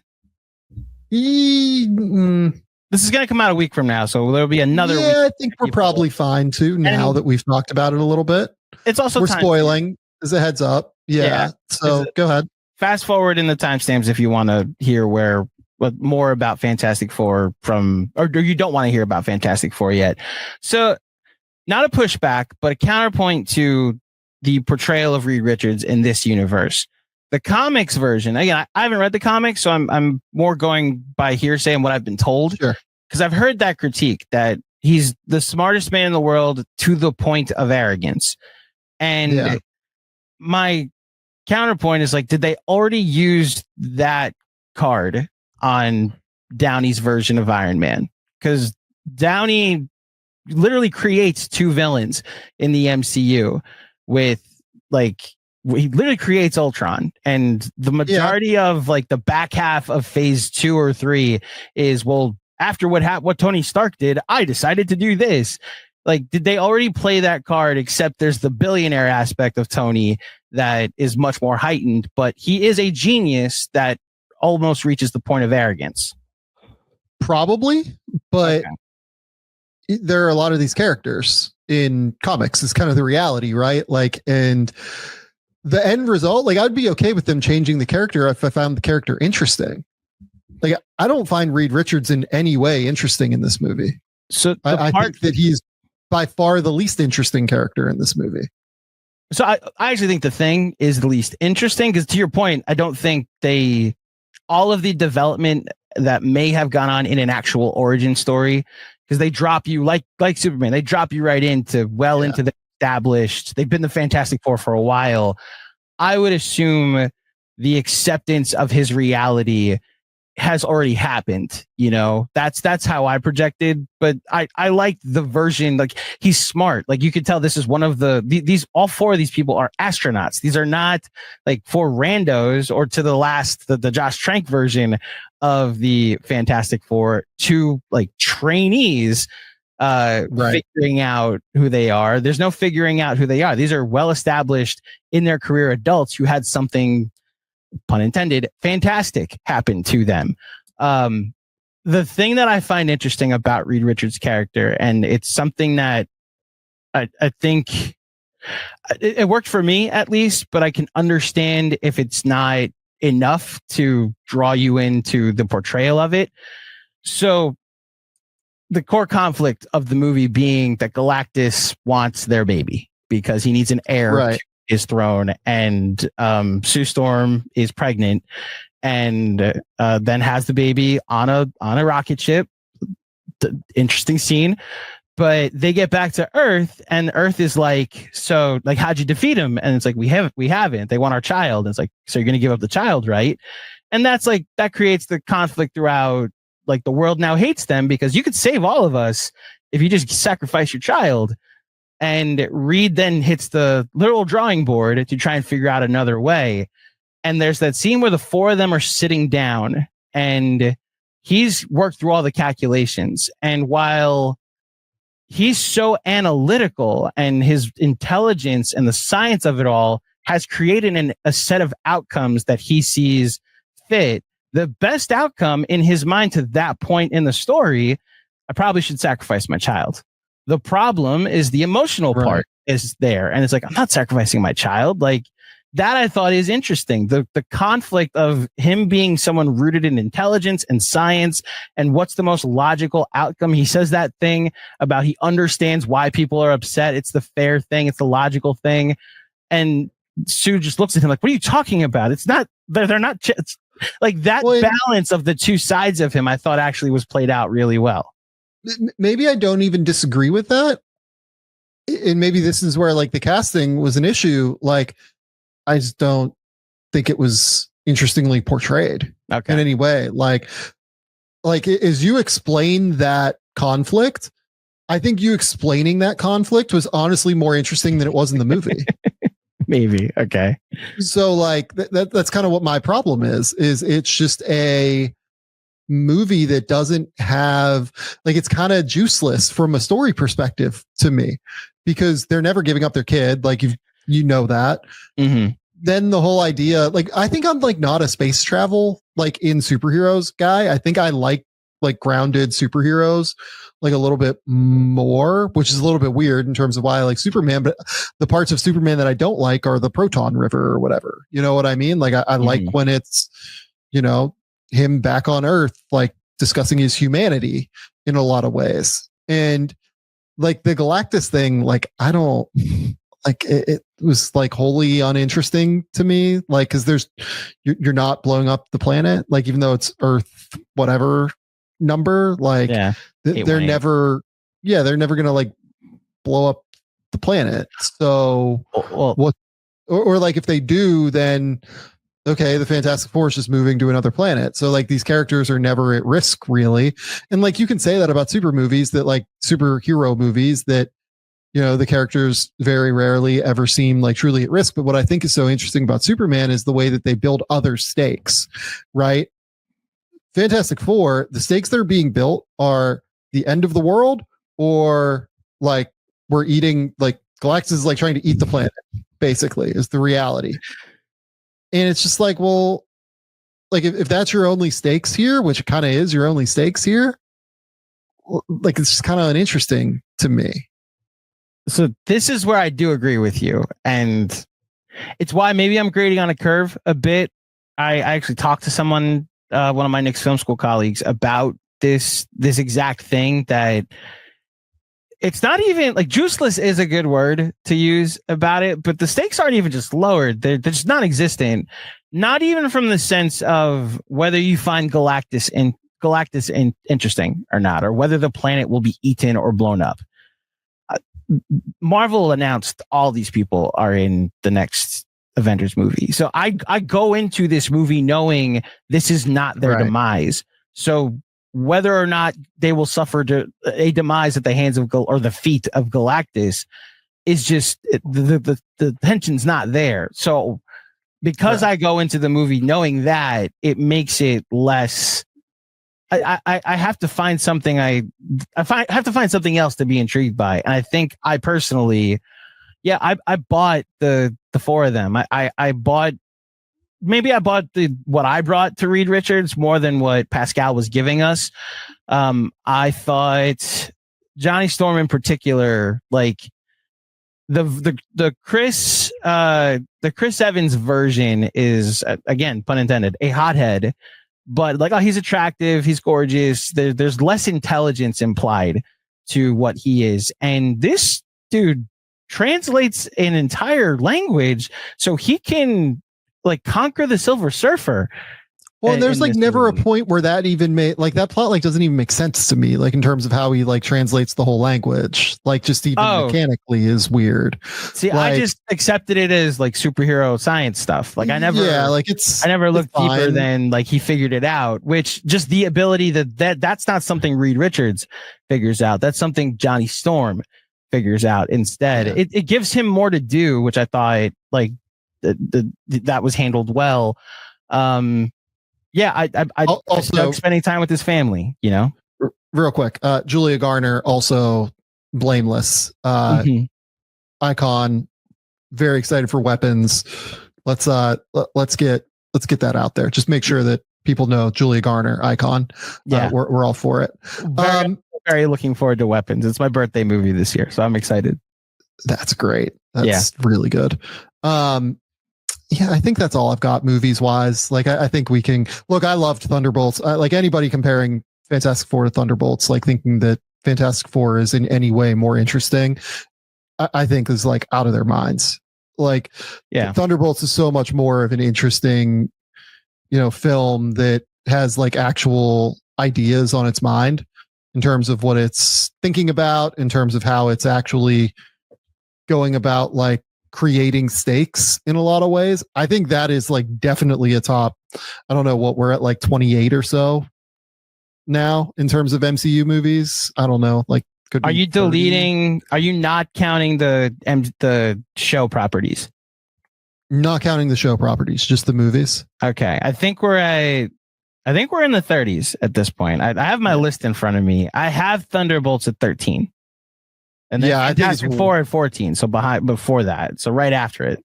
Way higher for me for Thunderbolts. Okay. Like, I think that like when it's actually trying to figure out like, I think it does a really good job of coming up with the time for jokes and the time for, getting serious and like genuinely like deconstructing some of the things trying to deconstruct in regard to like the depression that people feel and like being in the void. It actually keeps itself very sincere in those moments and like never undercuts what it's trying to interrogate, which is difficult, in a lot of films, while having that actual like fun personality and fun mentality of things. Like it's very deft in terms of the way that it is structured and accomplished.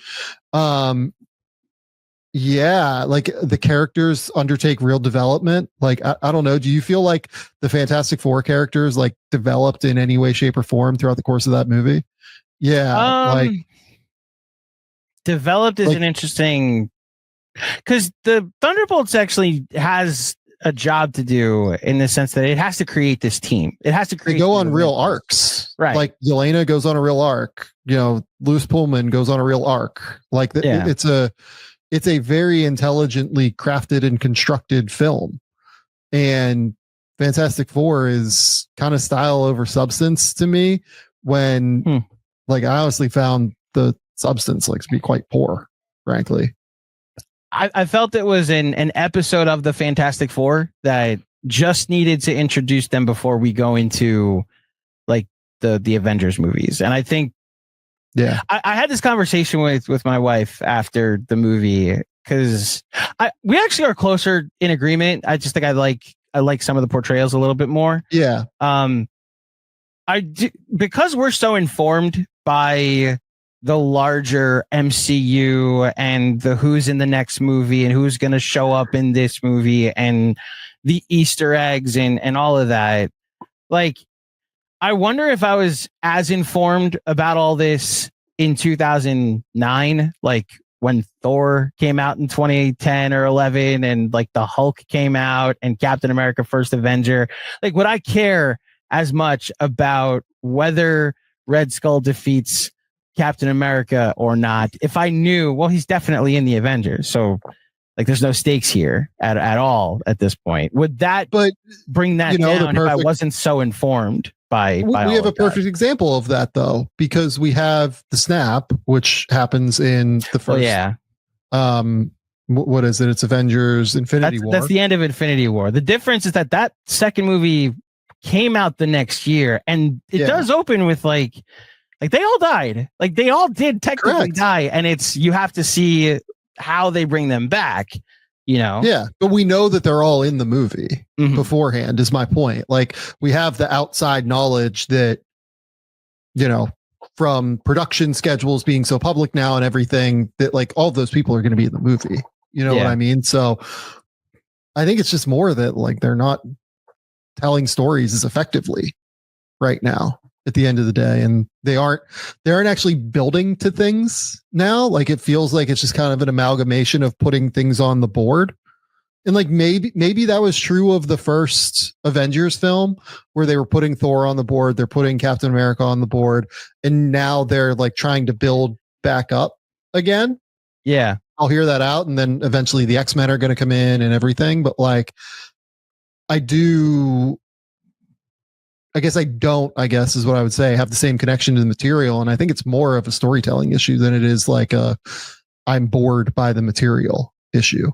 So maybe they know their big story. And this is again, go to the Yankee analogy. Like this wasn't Derek Jeter and Mariano Rivera. This was like a solid Curtis Granderson season. You know, that's more where I'm applying what the Fantastic Four was. You know, I had a great Jeff McNeil year.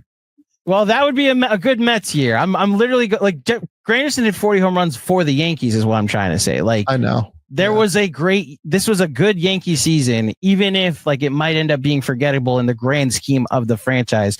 I do agree that this was a put the Fantastic Four on the board movie. Another thing I said to Rosina, my wife, Rosina, like, I'm actually intrigued to see them interact with the other MCU characters. Like, I can't wait to see, like Johnny Torch interact with Chris Pratt and the Guardians. Like, I am intrigued by how they all fit into this. The story issues that they may have may just be that they're kind of out of stories. This is, to your point, the 28th in the franchise with all the other Disney Plus shows that they told us were important until we all told them they're not, and now they're getting rid of most of them. It's just we're oversaturated by the content. So now it's just, all right, let's just get the Fantastic Four in here. Any deeper things we want to dig at, we can do in the sequel, which I will say it took them 2 tries before I actually knew whether or not I should care about Captain America. It took them 3 tries before I could care about Thor in the way that Ragnarok makes me do. Yeah. Like, it might take more tries the deeper they are into this universe. I just thought this was an adequate attempt to let me know who these people are and how they're going to fit into this universe. Yeah, I don't disagree with that. If you look at the grand scheme, I just didn't think this was all that effective as like a standalone movie, which I think I probably care about a little bit more than you do. Okay, let's get out of here. Let's do it. Andrew, tell the people where they can find your work. Tell the people what's going on. You can find me on Twitter and all socials at Andrew J. Claudio _. Check out Knicks Film School. We are currently going through our top 25 Knicks of the past 25 seasons. I believe at time of release of this episode, we will be at number 23. Which I'm not going to say who it is. Go check out who 25 and 24 in our honorable mentions were at that point. So that's what our plan is throughout the summer. If you care about who the best Knicks of the 21st century are, and check out Game Theory and all socials at Game Theory CMV, and a lot of fun content we've got coming your way throughout this summer as well. Go to The Athletic. Keep me employed over there. Yeah, we're working on some stuff for the show right now. We will have announcements at some point, probably within the next month or so, by the time this goes live, on some things that we're working on. So we're very excited about that. Again, 2 times a week now. We're back firmly into that structure for the off season at the very least. So go subscribe to the Game Theory podcast over on YouTube. We're up over 60,000 subscribers at this point, which is amazing. We appreciate all of you for coming to hang out, subscribing to the channel, continuing to have fun, listening to the shows. It was awesome. We have a great time recording this thing. We have a great time producing the show, and we're trying to get you as much content as we can here moving forward. So that's all we got. Until next time, we'll talk soon.